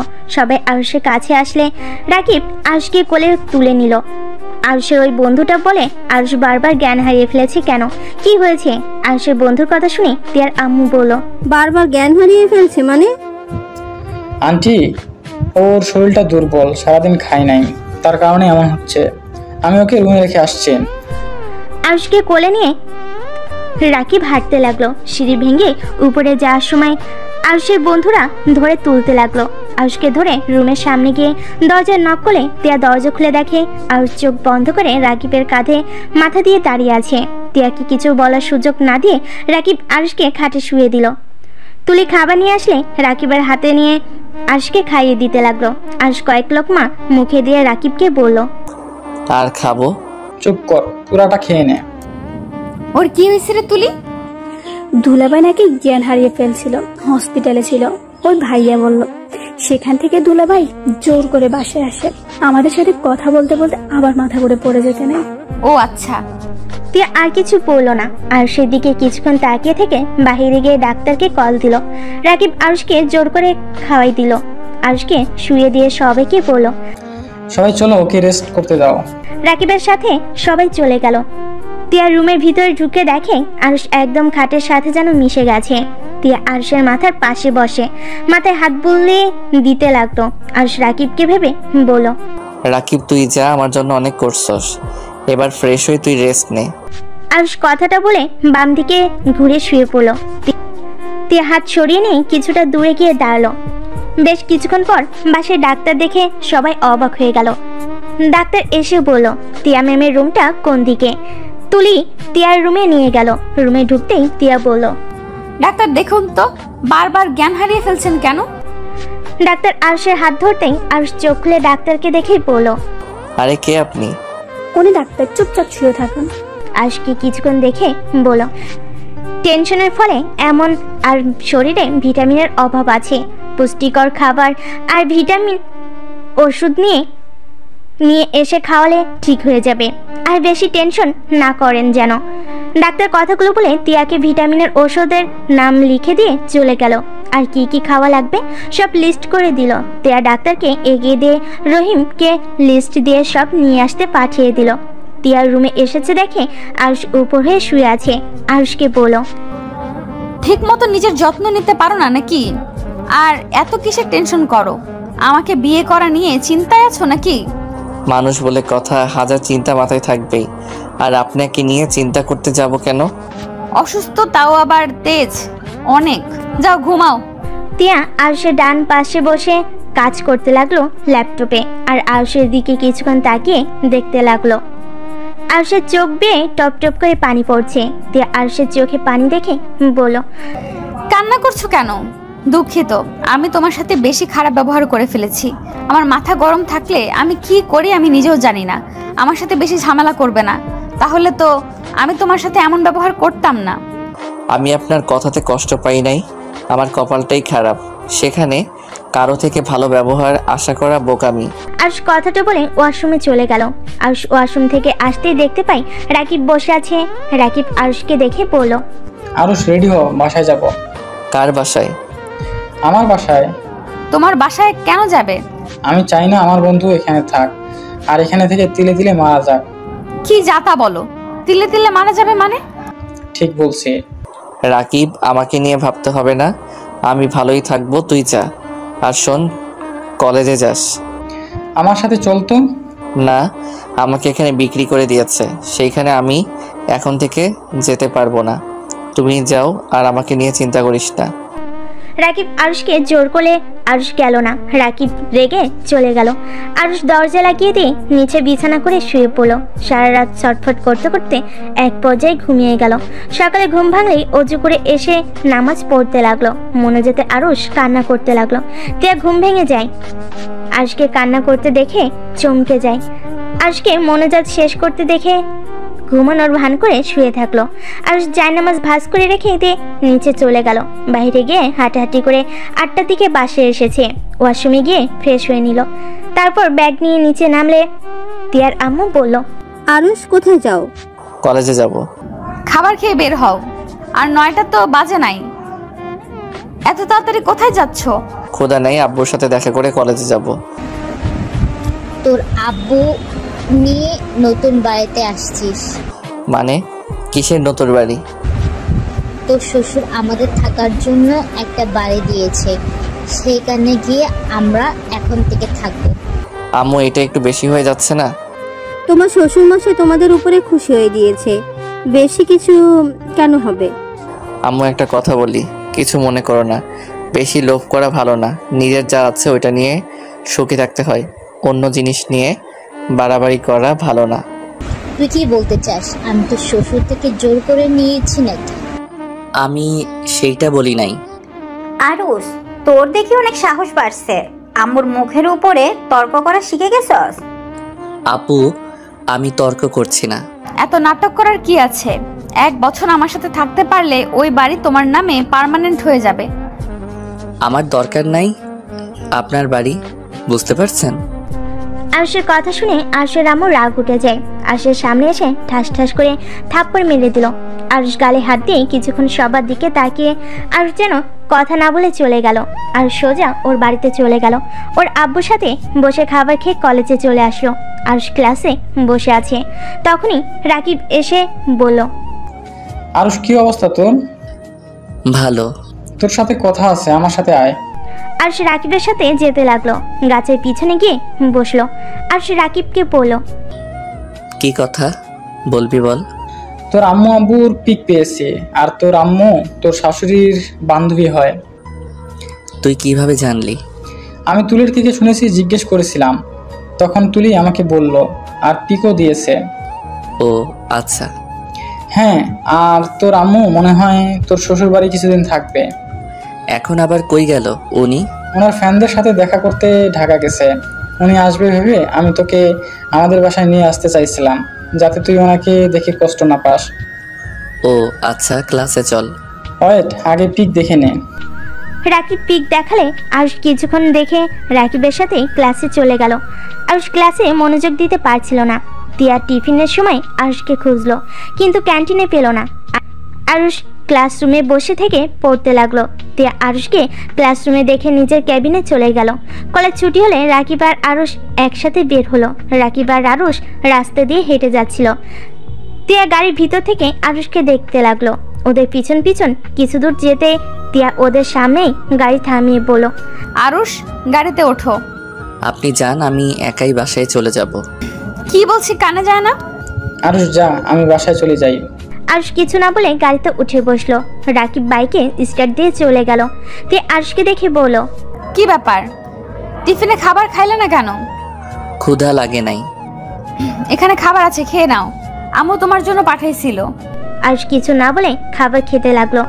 খাবার খাওয়া শেষ করে রুমাল দিয়ে হাত মুছে নিল। বাসে পৌঁছে আরুষ গাড়ি থেকে নেমে তিয়ার হাত ধরে গাড়ি থেকে নামিয়ে নিল। তিয়া অবাক হয়ে বলল, কি হইল এটা? ভুলে যাবেন না আপনার পেটে বাবু আছে। ও আচ্ছা। আরুষ তিয়ার হাত ধরে বাসার ভিতরে নিয়ে গেল। কলিং বেল চাপ দিলে তুলি দরজা খুলে দিল। তিয়া আরুষ ভিতরে ঢুকলে তিয়া বলল, মামুনি কখন আসলে? 20 মিনিট হয়েছে। ও আচ্ছা, আঙ্কেল কই? ওর কাজ আছে, সেখানে চলে গেছে। তার জামাইয়ের সাথে পরিচয় করিয়ে দেবে না? এই তো মামুনি, আরো সেই দিকে আসো। আরুষ তিয়ার কথা শুনে কিছু না বলে চলে যেতে লাগলো। সবাই অবাক হয়ে গেল। তিয়া রাগী লোক নিয়ে বলল, কি ব্যাপার, মামুনির সাথে পরিচয় না হয়ে চলে যাচ্ছ কেন? আমি যার তার সাথে পরিচয় হওয়ার প্রয়োজন মনে করি না। আরুষ, তোমাকে আমরা এই শিক্ষা দিয়েছি বড়দের সাথে কেমন ব্যবহার করতে হয় সেটাও জানো না নাকি? আরুষ কারোর কথাই কোনো উত্তর না দিয়ে সিঁড়ি ভেঙে উপরে চলে গেল। তিয়া লজ্জিত হয়ে বলল, মামুনি, ওর হয়ে আমি ক্ষমা চাচ্ছি। আরে ধুর, তুমি কেন ক্ষমা চাইছো? যাও ফ্রেশ হয়ে এসো, অনেক গল্প করা বাকি আছে। আমি আসছি। তিয়া রুমে গিয়ে আরুষের দিকে রাগী লোক নিয়ে তাকিয়ে বলল, তোর সাহস কি করে হলো মামুনির সাথে এমন ব্যবহার করতে? আরুষের কলার ধরে চিৎকার করতে লাগলো। আরুষ তিয়াকে শক্ত করে জড়িয়ে ধরে বলল, শান্ত হন, এত চিৎকার করা আপনার শরীরের জন্য ভালো না। আমাকে ছাড় বলছি। যত চিৎকার করবেন তত শক্ত করে ধরবো। এখন তুমি ভেবে বলো, কি করবে? চিৎকার করবে নাকি শান্ত হবে? আমার মাথা কিন্তু গরম হয়ে যাচ্ছে। আরুষ তিয়াকে কিছু বলতে না দিয়ে ঠোঁটের সাথে ঠোঁট বসিয়ে দিল। আস্তে আস্তে তিয়া যেন চুপ হয়ে গেল। আরুষ তিয়াকে ছেড়ে দিয়ে বলল, আমার উপরে চিৎকার করলে এমন করব? মামুনির সাথে এমন করলেন কেন? মামুনি কতটা অপমানিত হয়েছে। তাতে আমার কি? এইসব বিষয়ে কথা বন্ধ করেন। দেখো, উনি আমার আম্মুর ক্লোজ বান্ধবী, ওনাকে আমরা অনেক ভালোবাসি। ওনার সাথে তুমি এমন ব্যবহার করতে পারো না। উনি আমার। আরুষ কথা পুরো শেষ করার আগেই চুপ হয়ে গেল। তিয়া আরুষের দিকে তাকিয়ে বলল, তোমার কি? কিছু না, যান ফ্রেশ হয়ে নেন। তোমার মাথায় যে কি আছে আল্লাহ মাবুদ জানে।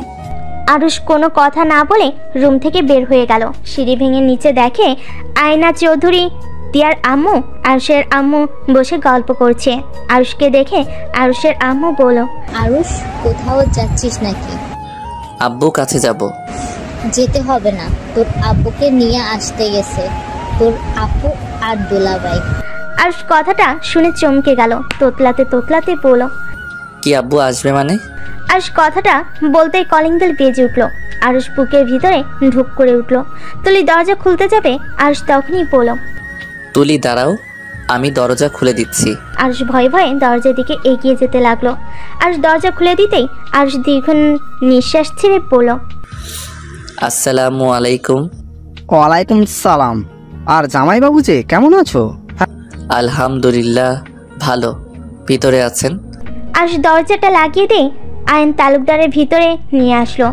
আয়না চৌধুরী বলল, আয়ান, তুমি এখানে? কাজ শেষ তোমার? চলো রেডি হও, গ্রামে যাব। আঙ্কেল, এটা কেমন কথা? মামুনি না আমাদের বাসায় থাকবে? তাহলে এখনই কেন নিয়ে যেতে চাচ্ছেন? দেখেন, আপনাদের কাউকে আমি যেতে দিব? মামনি, তোমার দাদু ভাই অনেক অসুস্থ, তাই গ্রামের বাড়িতে যেতে হবে। অন্য এক সময় এসে থাকবো। দাদু ভাই এখনো সুস্থ হন নাই? না, বয়স বেড়েছে, আস্তে আস্তে আরো অসুস্থ হয়ে যাচ্ছে। আপনাদের শত্রুতা ঠিক হয়ে গেছে? আরুষের কথা শুনে আয়ান তালুকদার আরুষের দিকে ঘুরে তাকালো। আরুষ কথা ঘুরিয়ে বলল, না মানে আপনাদের ব্যাপারে আমি অনেক শুনেছি। তালুকদার ফ্যামিলি আর চৌধুরী ফ্যামিলির সাথে অনেক দিনের শত্রুতা, তাই আর কি। হ্যাঁ, 1 মাস হলো ঠিক হয়েছে। আচ্ছা তিয়া মামনি, আর কি জানো নাম তোমার? আমার কোনো দাম নাই।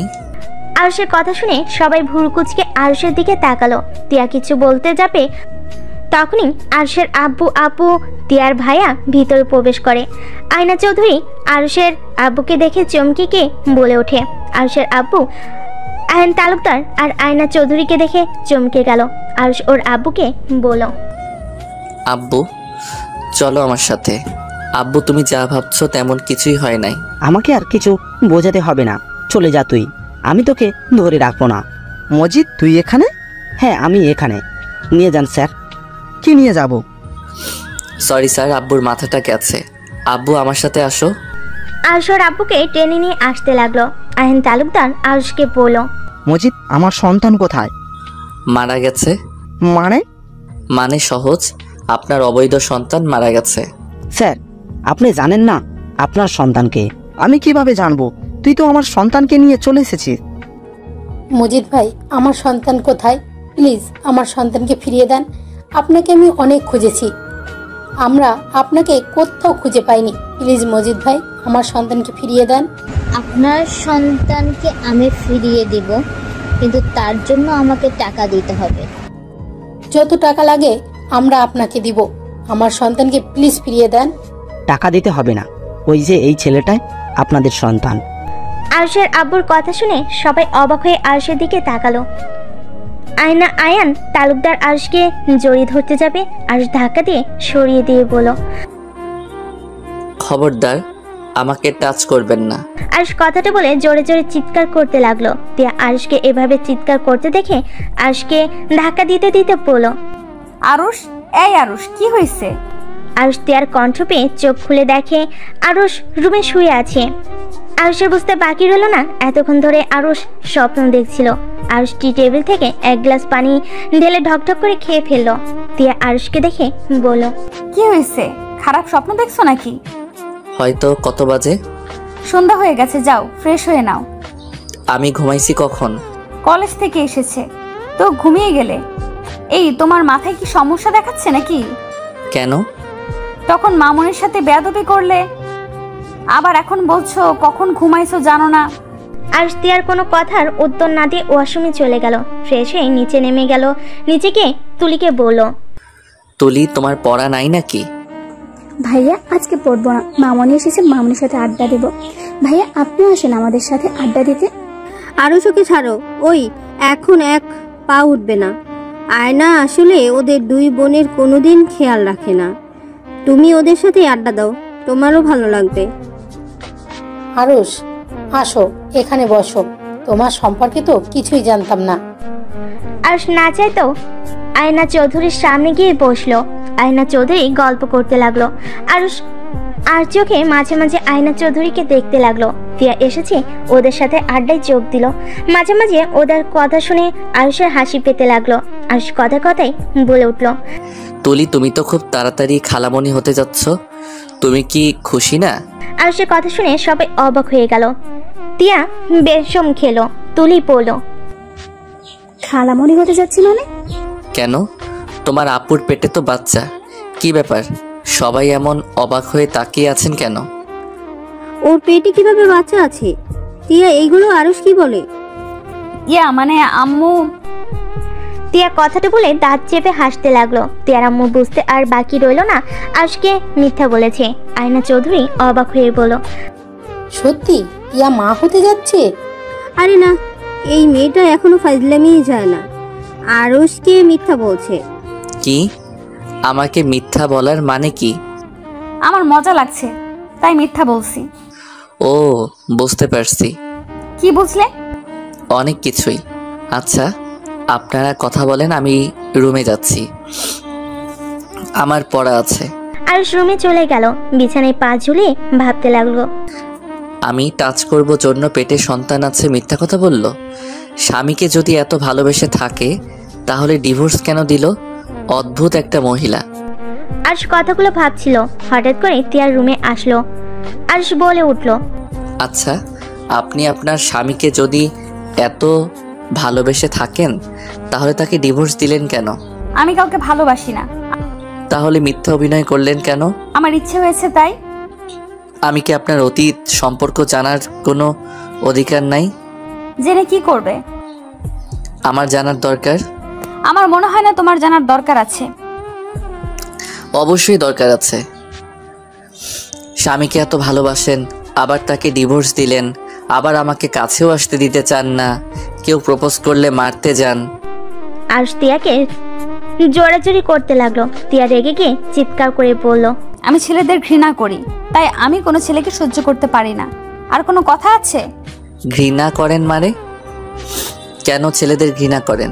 ছেলেরা আপনার কি ক্ষতি করেছে? এই ছেলে একটা লুজার, বাটপার, বেঈমান। যে এক নারীতে আসক্ত থাকতে পারে না, ওদের জন্য যদি জীবন দিয়ে দেয় তারপর কি বলবে আমাকে ভালোবাসো না? ছেলেরা এমন কি বলেছে আপনাকে, প্রমাণ দিতে পারবেন? তিয়া আরুষের কথা শুনে পাগলের মতো হাসতে লাগলো। তারপর বলল, প্রমাণ? প্রমাণ তো আমি নিজেই ভালোবেসে বিয়ে করেছিলাম। 7 বছরের সম্পর্ক, পর বিয়ে করে 2 মাস টিকতে পারি নাই। শারীরিক নির্যাতন তো আছেই, তার সাথে মিথ্যা অপবাদ, অশ্লীল গালাগালি। সেখানে আবার ভালোবাসা। আমার সামনে অন্য নারীকে নিয়ে এসেছে, রাত কাটাতো, শ্বশুর শাশুড়ি দেখেও না দেখার ভান করে থাকতো। কারণ প্রেম করে নিজের ইচ্ছে বিয়ে করেছি। 7 বছর প্রেম করেছি, তার মানে তো আমি জানতাম ওর চরিত্র কেমন। হ্যাঁ, আফসোস এমন পাক্কা অভিনেতা যে 7 বছর একবারের জন্য বুঝতে পারি নাই মানুষটা আসলে যে রূপ দেখায় সেটা তার আসল রূপ ছিল না। ভদ্র মুখোশের আড়ালে ছিল শয়তান, বদমাইশি। তারপর বলবে ছেলেদের কেন ঘৃণা করি? এক ছেলের জন্য সবাইকে এক ভাবা, এটা ঠিক না। আর ওকে ডিভোর্স কেন দিয়েছেন? আমি হইলে ওকে ভালো মতো শিক্ষা দিতাম, এমনকি জেলের ভাত খাইতাম। ওকে আমি ভালোবাসি, ওই হয়তো আমাকে ভালোবাসে নাই। ভালোবাসার মানুষ যেমনই হোক, সেই আমাদের প্রিয় মানুষ থাকে, তাকে কষ্ট দিয়ে কখনো প্রকৃতি ভালোবাসা মানুষ সুখে থাকতে পারে না। বাহ, আপনাকে আগে যা ভাবছি, এখন তো আপনার কথা শুনে আপনার ফ্যান হয়ে গেলাম। আপনাকে তো দেখে ভেবেছি আপনার ভিতরে মন পাথরের দিয়ে তৈরি হয়েছে। প্রেম ভালোবাসা আপনার মনে কিছুই নাই, বাট আপনার মতো মানুষ কাউকে এতটা ভালোবাসতে পারে, সত্যি বিশ্বাস হয় না। আরুষ কথাটা বলে হাসতে লাগলো। তিয়ার চোখ বেয়ে পানি পড়তে লাগলো। তিয়া কিছু না বলে বেলকনিতে চলে গেল। আরুষ ভ্যাবাচাকা খেয়ে গেল। আরুষ বেলকনির দিকে এগিয়ে গেল, কান্নার শব্দ পেল। আরুষের কাছে খারাপ লাগলো। আরুষ আস্তে আস্তে তিয়ার কাছে গেল, কাঁধে হাত রাখতেই তিয়া নিজের চোখের পানি মুছতে যাবে। আরুষ হাত ধরে বলল, কান্না করো, চোখের পানি মুছো না, আজকে মন খুলে কান্না করো। মাঝে মাঝে কান্না করলে মনটা অনেক হালকা লাগে। তিয়া জোরে জোরে কান্না করতে লাগলো। কান্না করতে করতে হিসকি উঠে গেল। আরুষ রুমে গিয়ে 1 গ্লাস পানি নিয়ে এসেছে। তিয়াকে বলল, এই নাও পানি, খেয়ে আবারও কান্না করো। আর তুমি চাইলে খাবারও নিয়ে আসতে পারি, একটু করে রেস্ট নিবে, খাবার খেয়ে আবার কান্না শুরু করবে, ওকে? আরুষের কথা শুনে তিয়া ফিক করে হেসে দিল। আরুষের কান ধরে বলল, শয়তান, আমার ইমোশনাল দেখে মজা নেওয়া হচ্ছে তাই না? আহ, কান ছাড়ো, আমি তোমার স্বামী হই, আমার কান ধরা তোমার উচিত না। এই ওয়েট, আমাকে তুমি কেন বলছো? আমি তোমার বয়সে বড়, আমাকে আপনি করে ডাকো। আরুষ তিয়াকে টান দিয়ে নিজের কাছে নিয়ে এসেছে। পিছনের দিকে ঘুরিয়ে পিছন থেকে জড়িয়ে ধরে কানে কানে ফিসফিস করে বলল, আমি আর আপনি করে বলবো না, তুমি বলে আপন আপন লাগে, আপনি বলে কেমন পরপর লাগে। আর তুমি তো আমার প্রিয়তমা, সেখানে অনেক কাছের মানুষ, তাই আপনি না তুমি বলে ডাকবো। তিয়া হালকা করে আরুষের পেটে গুঁতো দিল। আরুষ তিয়াকে ছেড়ে দেয়। তিয়া বলল, আমি কারো প্রিয়তমা না, আর না তুমি আমার আপন কেউ। আমি তোমাকে কখনোই ভালোবাসতে পারবো না। কেন? একবার আমাকে বিশ্বাস করে দেখলে ক্ষতি কি? নাকি আপনার এক্স স্বামীর জন্য পরাণ কান্না করে? আমার কারোর জন্য পরাণ কান্না করে না। আমি একবার যে ভুল করছি সেই ভুল আর দ্বিতীয়বার করতে চাই না। একবার তো একজনকে মন দিয়েছিলাম, ভেঙে চুরমার করে দিয়েছে। আবার তোমাকে দিয়ে নিজের জীবনটাই শেষ করে দিব নাকি?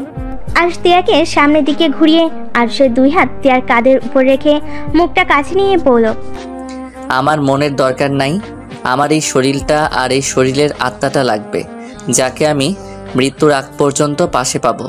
যে মানুষটা আমাকে ভালোবাসবে, আমাকে বুঝবে, বাকি মানুষের মতো আমাকে অবহেলা করবে না, শুধু একটু ভালোবাসা দিলে হবে। কারণ সামনের এই মানুষটা ছাড়া আমার দুনিয়াতে আপন মানুষ বলতে কেউ নাই। কেন? তোমার আব্বু আম্মু, তোমার বোন আছে, তাহলে আপন মানুষ থাকলো না কিভাবে? মানুষ যা চোখের সামনে দেখে তা মাঝে মাঝে সত্যি নাও হতে পারে। আপনি বলেও কিছু মানুষ আপন হয় না। মানে বুঝলাম না। আরুষ তিয়ার ঘাড় থেকে হাত সরিয়ে দিয়ে তিয়ার সামনে সমানভাবে দাঁড়িয়ে গ্রিলের সাথে পিঠ ঠেকিয়ে বলল, মানে কিছুই না, চলো ঘুমাবে, অনেক রাত হয়ে গেছে, আর কান্না করা লাগবে না। শুনো, যে কান্না করতে তোমাকে ভালোবাসে আর যাই হোক, সে মানুষটা তোমার যোগ্য হতে পারে না। আর আমি বলছি, ও আমাকে তুমি মেনে নাও। তুমি যেই দিন নিজের ইচ্ছে আমার কাছে আসবে সেদিন আমি তোমাকে বাচ্চা আম্মুর বানিয়ে দিব। আরুষের কথা শুনে টিয়া ভ্যাবেচাকা খেয়ে গেল, সাথে অনেকটা লজ্জা পেয়ে গেল। আরুষ কথাটা বলে হাসতে হাসতে দৌড়ে রুমের ভিতরে চলে গেল। টিয়া বেলকনিতে দাঁড়িয়ে বাইরের দিকে তাকিয়ে মুচকি মুচকি হাসতে লাগলো আর ভাবতে লাগলো, পিচ্ছি পোলাপাইন অনেক পাকনা, ফাজিল একটা। কথাগুলো ভাবতে লাগলো। আরুষ নিচে বিছানা করে শুয়ে পড়লো। টিয়া আসছে না এজন্য বলে উঠলো, বউ, ওই বউ, লাইট জ্বলে কি ঘুম হয় নাকি? রুমে আসবে নাকি? কোলে করে নিয়ে আসবো? ফাজিল, লাইট অফ করে ঘুমাও, আমার ঘুম আসছে না। আমি কি আদর করতে আসবো নাকি? আরুষ, বেশি বেশি হয়ে যাচ্ছে কিন্তু। মার খেতে না চাইলে চুপচাপ ঘুমাও। আরুষ আর কিছু না বলে মুখের উপরে বালিশ দিয়ে ঘুমিয়ে গেল।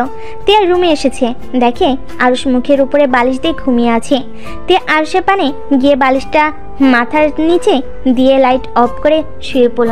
সকালে ঘুম ভাঙতেই আরুষ বিছানা গুছিয়ে রেখে দিয়ে জানালার কাছে গিয়ে দেখে রোদ উঠেছে। আরুষ টিয়ার দিকে তাকিয়ে মাথায় দুষ্টে একটা বুদ্ধি আসলো। আরুষ আস্তে আস্তে জানালার পর্দা সরিয়ে দিল। বাইরের আলোগুলো সোজা টিয়ার মুখের উপর গিয়ে পড়লো। আরুষ মিটিমিটি করে হেসে হাত দিয়ে একবার আলো ঢেকে রাখে, আবার হাত সরিয়ে টিয়ার মুখে আলো দিতে লাগলো। টিয়া বিরক্ত হয়ে চোখ খুলে দেখে আরুষ জানালার পাশে দাঁড়িয়ে দুষ্টামি করছে। টিয়া শোয়া থেকে উঠে বসে কোমরে হাত দিয়ে রাগি লুক নিয়ে তাকালো। আরুষ টিয়ার দিকে তাকিয়ে সাথে সাথে পর্দা টানিয়ে দিয়ে টিয়াকে না দেখার ভান করে চলে যেতে লাগলো। টিয়া ভুরুকুচকে বলল, ওই ফাজিল, এমন করলে কেন?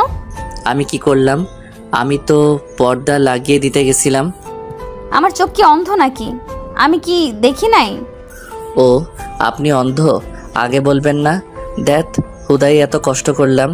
ওয়েট ফাজিল ছেলে, তোকে দেখাচ্ছি মজা।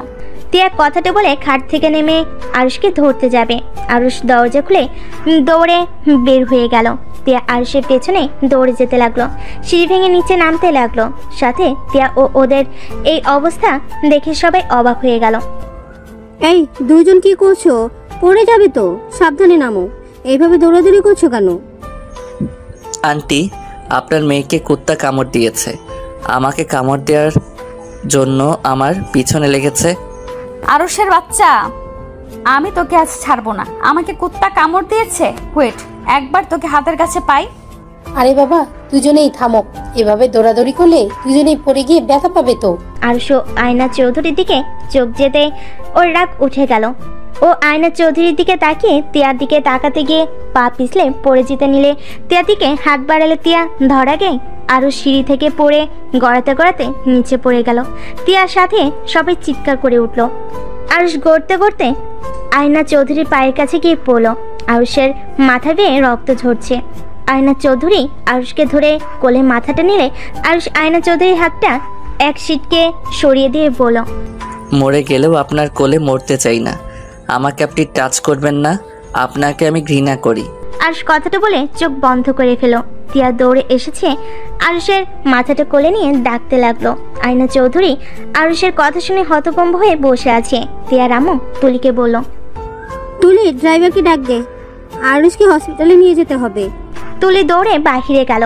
আরুষের আম্মু আরুষের আপু এগিয়ে এসেছে, বলল, এই আরুষ, উঠ, এভাবে নাটক করিস না, উঠ, তেমন কিছু হয় নাই কিন্তু। আরুষের আম্মু কথা শুনে টিয়ার আম্মু টিয়া আয়না চৌধুরী অবাক হয়ে গেল। টিয়ার আগে চিৎকার করে বলল, আরে আপনি মানুষ নাকি অন্য কিছু? সন্তানের এই অবস্থা আর বলেন নাটক করছে? আপনার কি চোখ নাই? ওর মাথা দিয়ে রক্ত ঝরছে আর আপনি বলেন ওই নাটক করছে? টিয়ার কথা শুনে আরুষের আম্মু ভয় পেয়ে গেল। আরুষের আপু টিয়ার আপুকে চুপ থাকতে বলল। তুলি আর ড্রাইভার আসলে ড্রাইভার আরুষকে কোলে তুলে নিয়ে যেতে লাগলো। টিয়া আয়না টিয়ার আম্মু গাড়িতে উঠে বসলো। আয়না চৌধুরীর বুকের ভেতরে কেমনটা ব্যথা অনুভব করতে লাগলো। উনি বুকে চেপে ধরে আরুষের দিকে তাকিয়ে থাকলো। টিয়া আরুষের মাথাটা নিজের কাঁধে নিয়ে কান্না করতে করতে বলতে লাগলো, আরুষ চোখ খুলো। এই আরুষ, কি হলো? চোখ খুলছো না কেন? টিয়া শান্ত হ, আরুষের কিচ্ছু হবে না। এই আরুষ, কথা বলো না। এই আরুষ দেখো, আমি কিন্তু রেগে যাচ্ছি, আমাকে আরো রাগাবে না। এই আরুষ চোখ খোলো না, তোমাকে এভাবে দেখতে ভালো লাগছে না। এই আরুষ চোখ খোলো। টিয়া কান্নায় ভেঙে পড়তে লাগলো। হসপিটালের সামনে পৌঁছে আরুষকে ড্রাইভার কোলে তুলে নিয়ে দৌড়ে হসপিটালের ভিতর নিয়ে গেল। আরুষকে ভর্তি করিয়ে দিয়ে নিচে চলে গেল। তিয়ার কেবিনের বাহিরে হাঁটাহাঁটি করতে লাগলো। তুলি আর আরুষের আম্মু আর আপু কিছুক্ষণ পর চলে আসলো। অনেকক্ষণ পর ডাক্তার বের হইলে ডাক্তার বলে আরুষ মাথায় আর হাতে ব্যথা পেয়েছে, ব্যান্ডেজ করা হয়ে গেছে আর ইনজেকশন দিয়ে ঘুম পাড়িয়ে দেওয়া হয়েছে।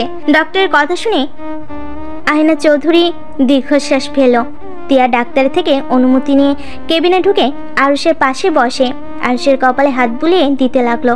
আয়না চৌধুরী দরজার ফাঁক দিয়ে আরুষের দিকে তাকিয়ে আছে আর ভাবতে লাগলো, এই ছেলের সাথে আমার কোনো সম্পর্ক আছে? না, তা কি করে হয়? ওকে তো আগে কোনোদিন দেখি নাই, ওর আম্মুকেও দেখি নাই। তাও কেন ওকে এত আপন লাগে? আর ও কেনই বা আমার উপরে এত রাগ? আমাকে যেন সহ্যই করতে পারছে না। আরুষের আম্মুর দিকে তাকিয়ে আয়না চৌধুরী অবাক হয়ে ভাবতে লাগলো, এটা কেমন মা? সন্তানের এই অবস্থা, চোখে এক ফোঁটা পানিও নাই। তিয়ার আম্মু আয়নার দিকে তাকিয়ে বলল, কি রে, কি ভাবিস? কিছু না। আয়না, একটা কথা জিজ্ঞেস করবো? বল। আরুষের লাস্টের কথাগুলো আমার মাথায় ঢুকছে না। ওই তোকে এত ঘৃণা করে যে ওই তোর কোলে মরতেও রাজি না, কিন্তু তোর সাথে তো আমার জানা মনে এই প্রথম পরিচয় হয়েছে। তাহলে এভাবে ঘৃণা কেন করে? তোকে কি আগে থেকে ও চেনে? আমি বুঝতে পারছি না আরুষ এমন করছে কেন। আমি তো তিয়ার স্বামী হিসেবে এবার প্রথম দেখলাম। বিয়ের আগে কোনোদিন ওকে আমি দেখিই নাই, বাট ও আমাকে এমনভাবে এড়িয়ে যায় আর ঘৃণা করে। মনে হয় আমি ওর কোনো ক্ষতি করেছি, অথচ আমি ওকে আগে চিনতাম না। আরুষকে বিষয়টা জিজ্ঞেস করিস তো, কেনই তোর সাথে এমন করে? একবার ভাবতে পারছোস? কেউ কারো উপরে কতটা ঘৃণা থাকলে কেউ এভাবে কথাগুলো বলতে পারে? হ্যাঁ, আমার আরুষের সাথে কথা বলতে হবে। আয়না চৌধুরী কেবিনের ভিতরে গিয়ে তিয়াকে বলল, তিয়া, তুমি বাসায় যাও, আমি এখানে থাকছি। তোমার তো কলেজে যেতে হবে, অনেক দেরি হয়ে গেছে, যাও। আচ্ছা মামুনি। তিয়া যেতে না চাইলেও যেতে হলো। আরুষের কপালে আলতো করে ঠোঁটে স্পর্শ এঁকে দিয়ে চলে গেল। আয়না চৌধুরী আরুষের পাশে বসে থাকলো। তিয়া বাসে গিয়ে রক্ত মাখা জামা কাপড়ের দিকে তাকাতেই তিয়ার পড়ে যাওয়ার কথা মনে পড়তেই বুকটা সহ চিনচিন করে উঠল। তিয়া নিজেকে স্বাভাবিক করে ওয়াশরুমে গিয়ে গোসল করে পোশাক পরে কলেজের উদ্দেশ্যে বের হয়ে গেল। রাকিব তিয়াকে দেখে বলল, আসসালামু আলাইকুম ম্যাম। ম্যাম, আপনার সাথে কথা ছিল। ওয়ালাইকুম আসসালাম। আমি জানি কি বলবে। আরুষ হসপিটালে ভর্তি আছে। কি? আরুষের কি হয়েছে? সিঁড়ি থেকে পড়ে গিয়ে ব্যথা পেয়েছে। আচ্ছা, আমি যাচ্ছি, আমার এমনিতেই অনেক লেট হয়ে গেছে। তিয়া রাকিবকে কথা বলার সুযোগ না দিয়ে হসপিটালের নাম বলে চলে গেল। রাকিবের রাগের শরীর জ্বলতে লাগলো। রাকিব মনে মনে ভাবলো, কি মহিলা, স্বামী হসপিটালে আর উনি কত স্বাভাবিক। একটু কি মনে মায়া দয়া বলে কিছু নাই? রাকিব কথাগুলো বলে বাইক নিয়ে সোজা হসপিটালের দিকে রওনা দিল। এদিকে আরুষের ঘুম ভাঙলে চোখ খুলে আয়না চৌধুরীকে দেখে চমকে উঠল। রাগী লোক নিয়ে বলল, আমার পাশে আপনি কেন? আমি কোথায়? আরুষ উঠতে চাপে মাথায় ব্যথা পেল। আয়না চৌধুরী ধরতে গেলে আরুষ ছিটকে আয়না চৌধুরীকে সরিয়ে দিয়ে বলল, আপনাকে বললাম না আমাকে ধরবেন না। আপনি কি বুঝেন না আমি আপনাকে পছন্দ করি না? আমাকে কেন পছন্দ করো না? আমি তোমার কি ক্ষতি করেছি? আসলে আরুষ, তুমি আয়নাকে কেন দেখতে পারো না? ওই তোমার কি ক্ষতি করেছে? তুমি ওকে সহ্য করতে কেন পারছো না? আরুষ তিয়ার আম্মুকে দেখে হতভম্ব হয়ে গেল। আজ নিজেকে স্বাভাবিক করে বলল, আন্টি, আমি বাসায় যেতে চাই। তুই আসুক, তারপর যেও।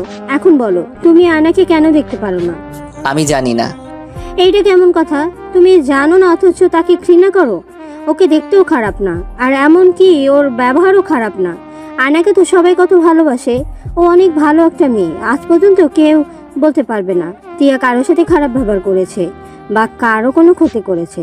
তাহলে তুমি কেন তাকে ঘৃণা করো? আর সজোরে হাসতে লাগলো। মাথায় ব্যথা পাওয়াতে হাত চেপে ধরে বলল, আন্টি, ওনারা তো মহান মানুষ।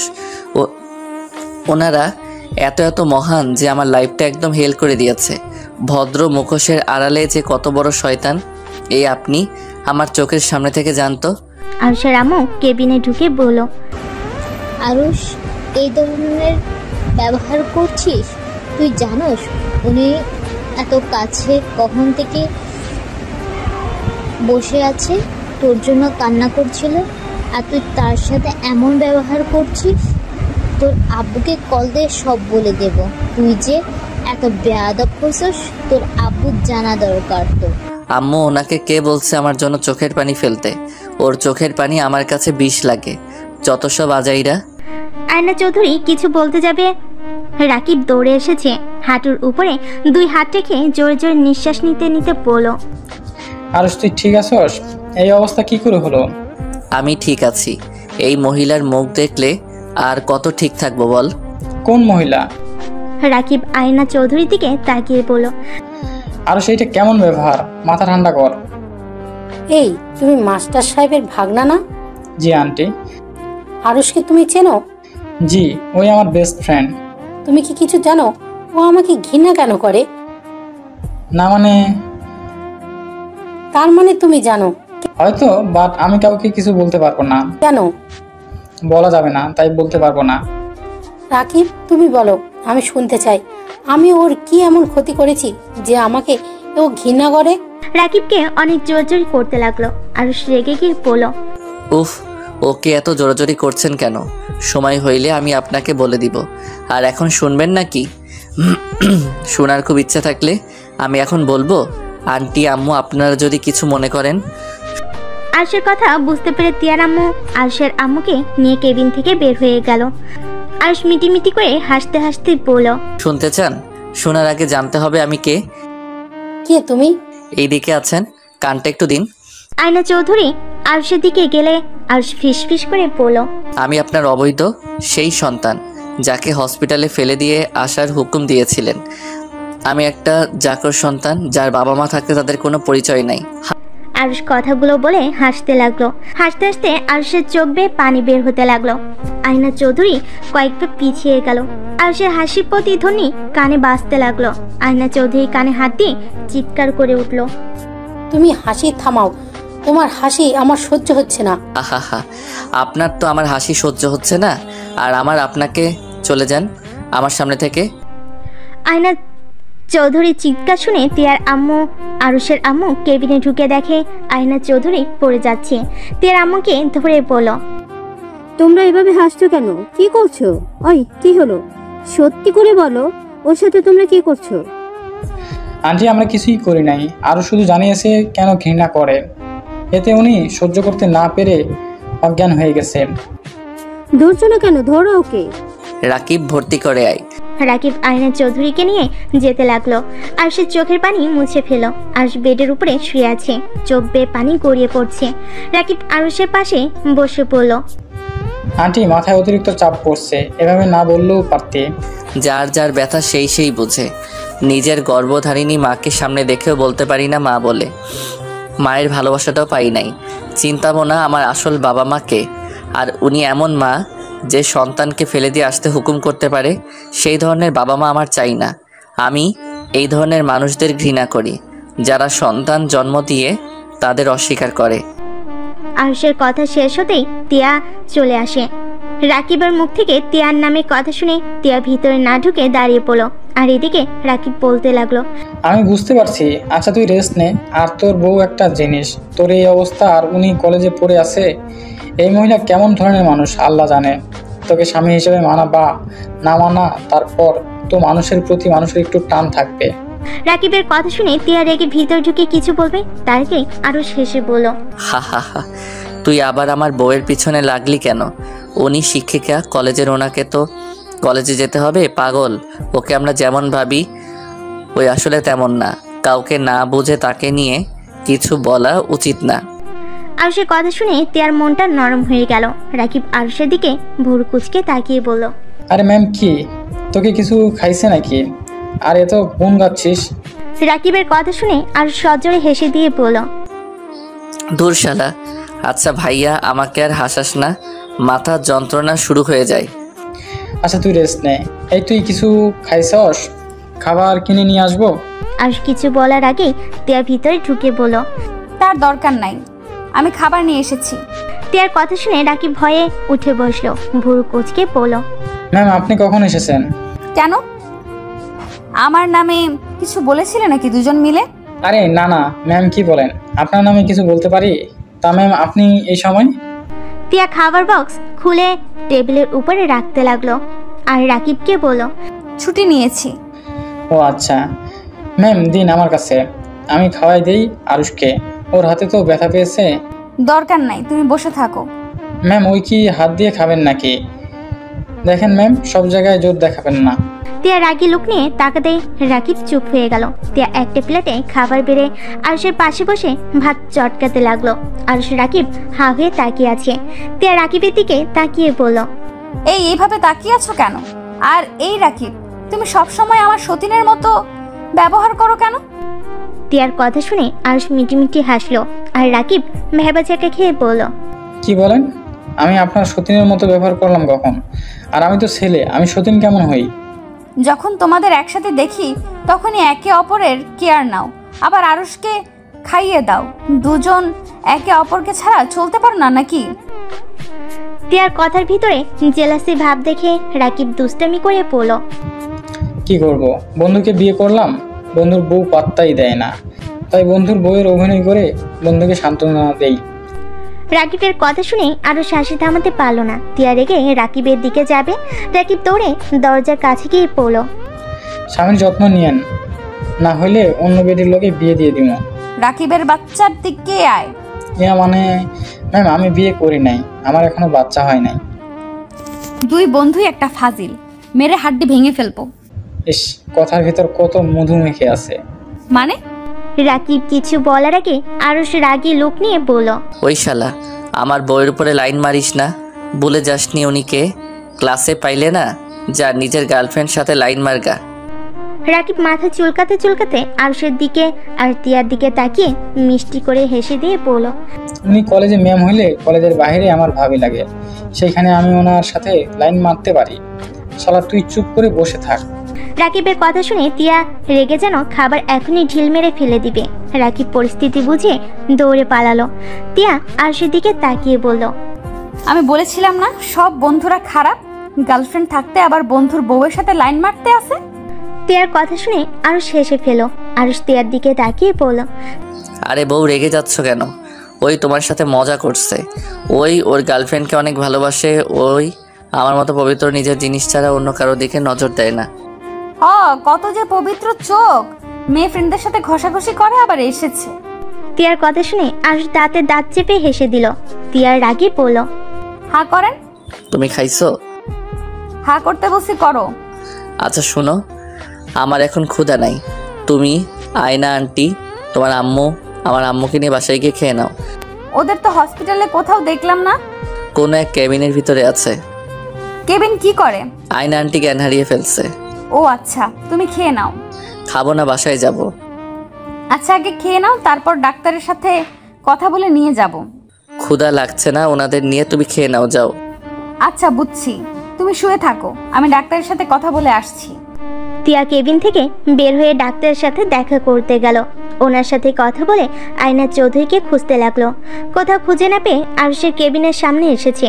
দেখে আয়না চৌধুরী আরুষের হাত ধরে কান্না করছে আর আরুষ বারবার সরিয়ে দিচ্ছে। টিয়া ভিতরে ঢুকে বলল, আরুষ, তুমি আন্টির সাথে এমন করছো কেন?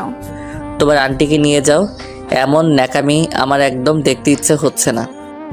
টিয়া মামনি, আরুষকে বলো না আমাকে ক্ষমা করে দিতে। কিসের ক্ষমা আন্টি?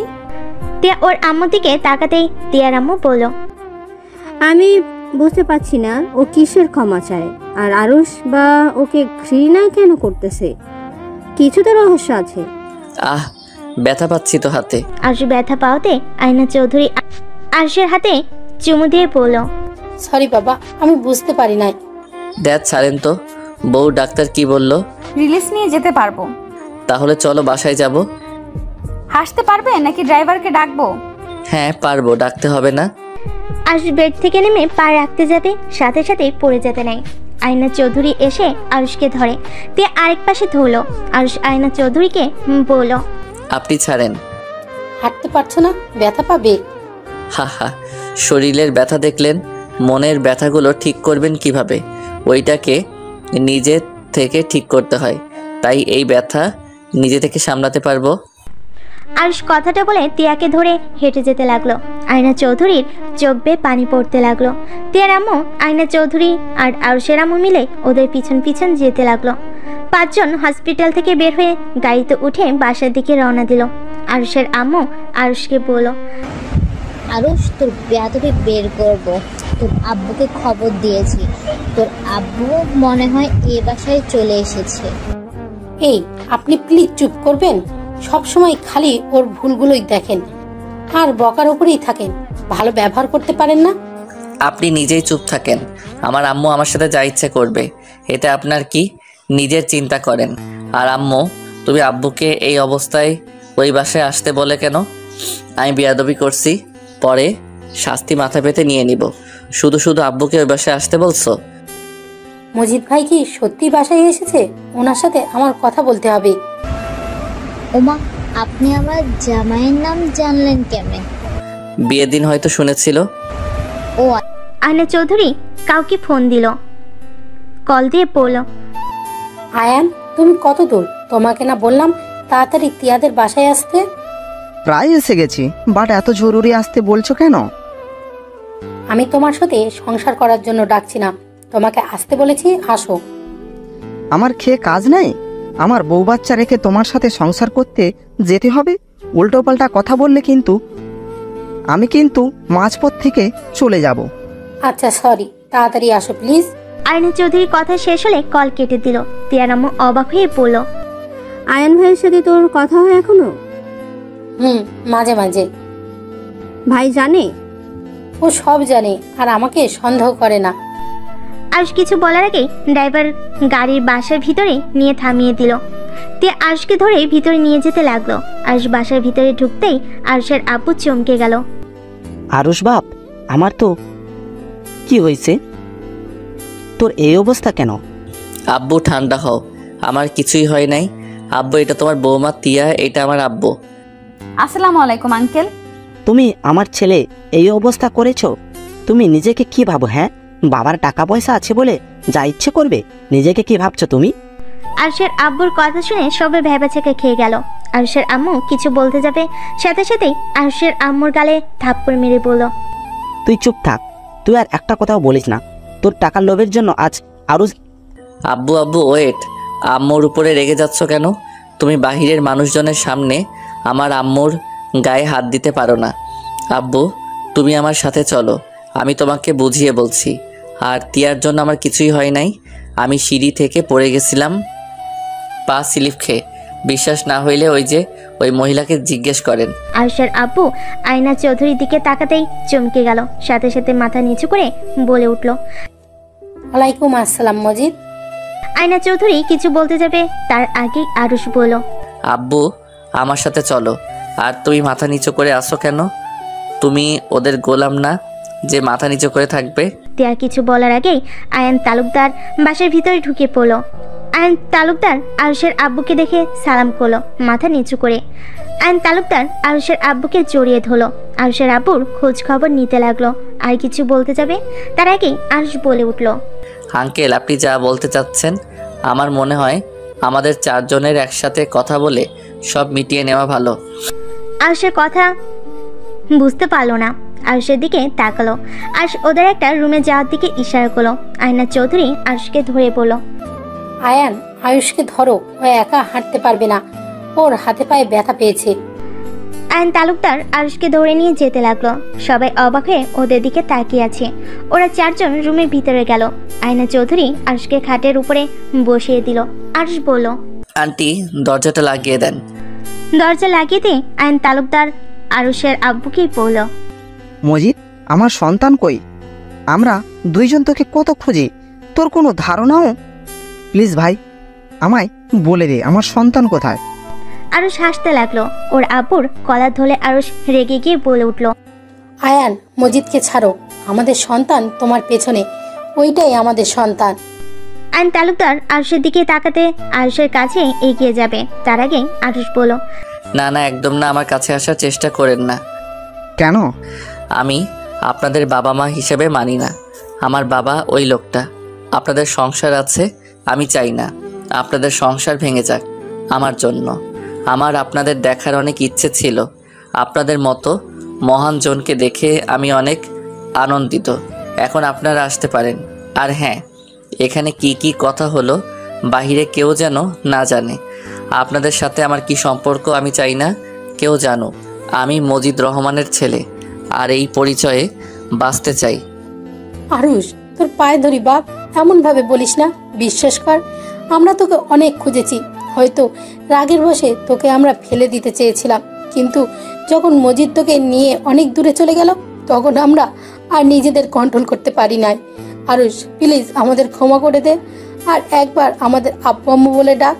তুই যা বলবি আমরা তাই শুনবো। আব্বু প্লিজ আমাদের ক্ষমা করে দে, আমরা তোকে অনেক ভালোবাসি রে। তোকে আমরা আজও খুঁজে বেড়াই, দুইজন কত ট্যুরে যাই শুধুমাত্র তোকে খোঁজার জন্য। আইন তালুকদার আয়না চৌধুরীর আরুষের পা ধরতে যাবে, সাথে সাথে আরুষ হাত দিয়ে থামিয়ে দিতে গিয়ে হাতে ব্যথা পাইল। আইন তালুকদার আয়না চৌধুরী আরুষের 2 হাত ধরে চুমু দিয়ে কপালে ঠোঁট ঠেকিয়ে বলল, সরি আব্বু, হাতে ব্যথা পাইছস? আরও ওনারা যাই করো, ওনারা খারাপ মানুষ না। ওনাদের রক্তের রাগ জিত একটু বেশি, যেমন তুইও হয়েছিস। যা বলস তাই করে ছাড়স, তেমন তোর বাবা মাও। আমার মনে হয় তোর ওদের ক্ষমা করে দেওয়া উচিত। আমি ওনাকে ক্ষমা করতে পারি, বাট উনি যেন কাউকে কখনোই না বলে আমি ওনাদের অবৈধ সন্তান। আর আমি চাই না আমার সম্পর্কে বাহিরে কেউ যেন ওনাকে ঘৃণা করুক। আরুষের কথা শুনে আইন তালুকদার আয়না চোখের পানি যেন থামছে না। আরুষকে আলতো করে জড়িয়ে ধরল আর বলতে লাগলো, আমাদের নাকি ঘৃণা করিস? তাহলে আমাদের কথা কেন ভাবছিস? আমি মানুষের ক্ষতি পছন্দ করি না। যাই হোক, এখানে স্টপ হয়ে যান। জোর কর, বাইরে গেলে তিয়া অনেক জেরা করবে। আমি যা বলবো ওইটার সাথে মাথা নাড়াবেন।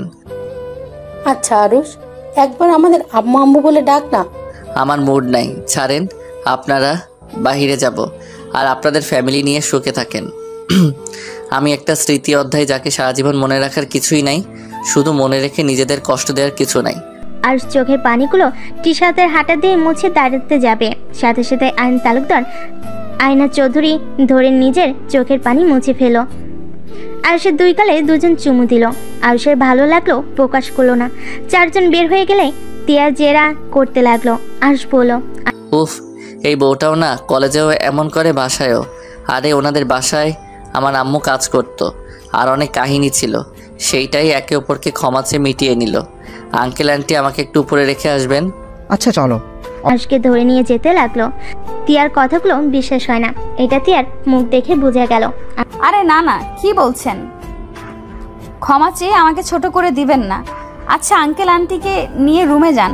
ভাবি রান্না করছে তো নাকি? ভাবি রান্না করছেন তো নাকি? আমি আপনাদের জন্য খাবার নিয়ে যাচ্ছি, আপনারা যান। তিয়া রান্নাঘরে চলে গেল, আর এদিকে আরুষকে তিয়ার রুমে শুয়ে দিল। আইন তালুকদারের ফোন বেজে উঠল। তাদের কথা শুনে বোঝা গেল তার স্ত্রী তাকে যেতে বলছে। কথা শেষ হলে 2জন বাইর হতে যাবে। তখনই আরুষ পিছন থেকে বলল, আব্বু আম্মু। আরুষের কথা শুনে 2জন খুশিতে পিছনে তাকাতেই আরুষ বলল, আমার সাথে কিছুদিন থাকা যায় না? অবশ্যই থাকা যায়। আচ্ছা আমি এখনই বলে দিচ্ছি, আমি বাসায় যেতে পারবো না। আইন তালুকদার খুশি হয়ে কল দিয়ে অফিসের কথা বলে যাওয়া ক্যান্সেল করে দিল। আরুষের সাথে 7 দিন অনেক আনন্দে থেকে আইন তালুকদার আয়না চৌধুরী চলে যায়। এই 7 দিনে আরুষ মোটামুটি অনেকটা সুস্থ হয়ে গেছে। তিয়ার সাথে সম্পর্কটা আরো ভালো হয়ে গেছে। আরুষের কাঁধে মাথা দিয়ে তিয়া বলল, আরুষ আমাকে সবসময় এইভাবেই ভালোবাসবে তো? আমি কাউকে ছেড়ে যাই না, আমাকে সবাই ছুঁড়ে ফেলে দেয়। তুমি যতদিন থাকবে ততদিন রাখবো। যদি দেখি আমার সাথে তোমার থাকতে সমস্যা হচ্ছে, তাহলে সোজা তোমার থেকে দূরে সরে যাব। গলা চেপেও আমি মেরে ফেলবো। আমার রাগ হইলে আমি কি করে জানি না, তুই উল্টা আমার রাগ ভাঙিয়ে কাছে টেনে নিবি। উল্টা কি বলি, আমার থেকে দূরে সরে যাবি? তিয়া আরুষের গলা চেপে ধরলে আরুষ হাত দিয়ে ধরে পড়ল। আরে বাবা ছাড়ো, মজা করছি। একবার যখন তোমাকে পেয়েছি, সেখানে তোমার থেকে দূরে যাওয়ার প্রশ্ন আসে না। আরুষ তিয়ার কপালে চুমু দিল। তিয়া আরুষের বাহু জড়িয়ে ধরে বলল, তাড়াতাড়ি সুস্থ হয়ে যাও না, আমার এমন তোমাকে দেখতে ভালো লাগছে না। মোটামুটি কিন্তু হয়ে গেছি। তুমি চাইলে তোমার সাথে এখন বাসরটা করে নিতে পারি। তে আরুষের বাহুতে একটা আলতো করে মেরে লজ্জা পেয়ে বলল, যা ফাজিল একটা। আরুষ টান দিয়ে তিয়াকে কাছে টেনে নিল, তিয়ার উপরে ঝাঁপিয়ে পড়ল।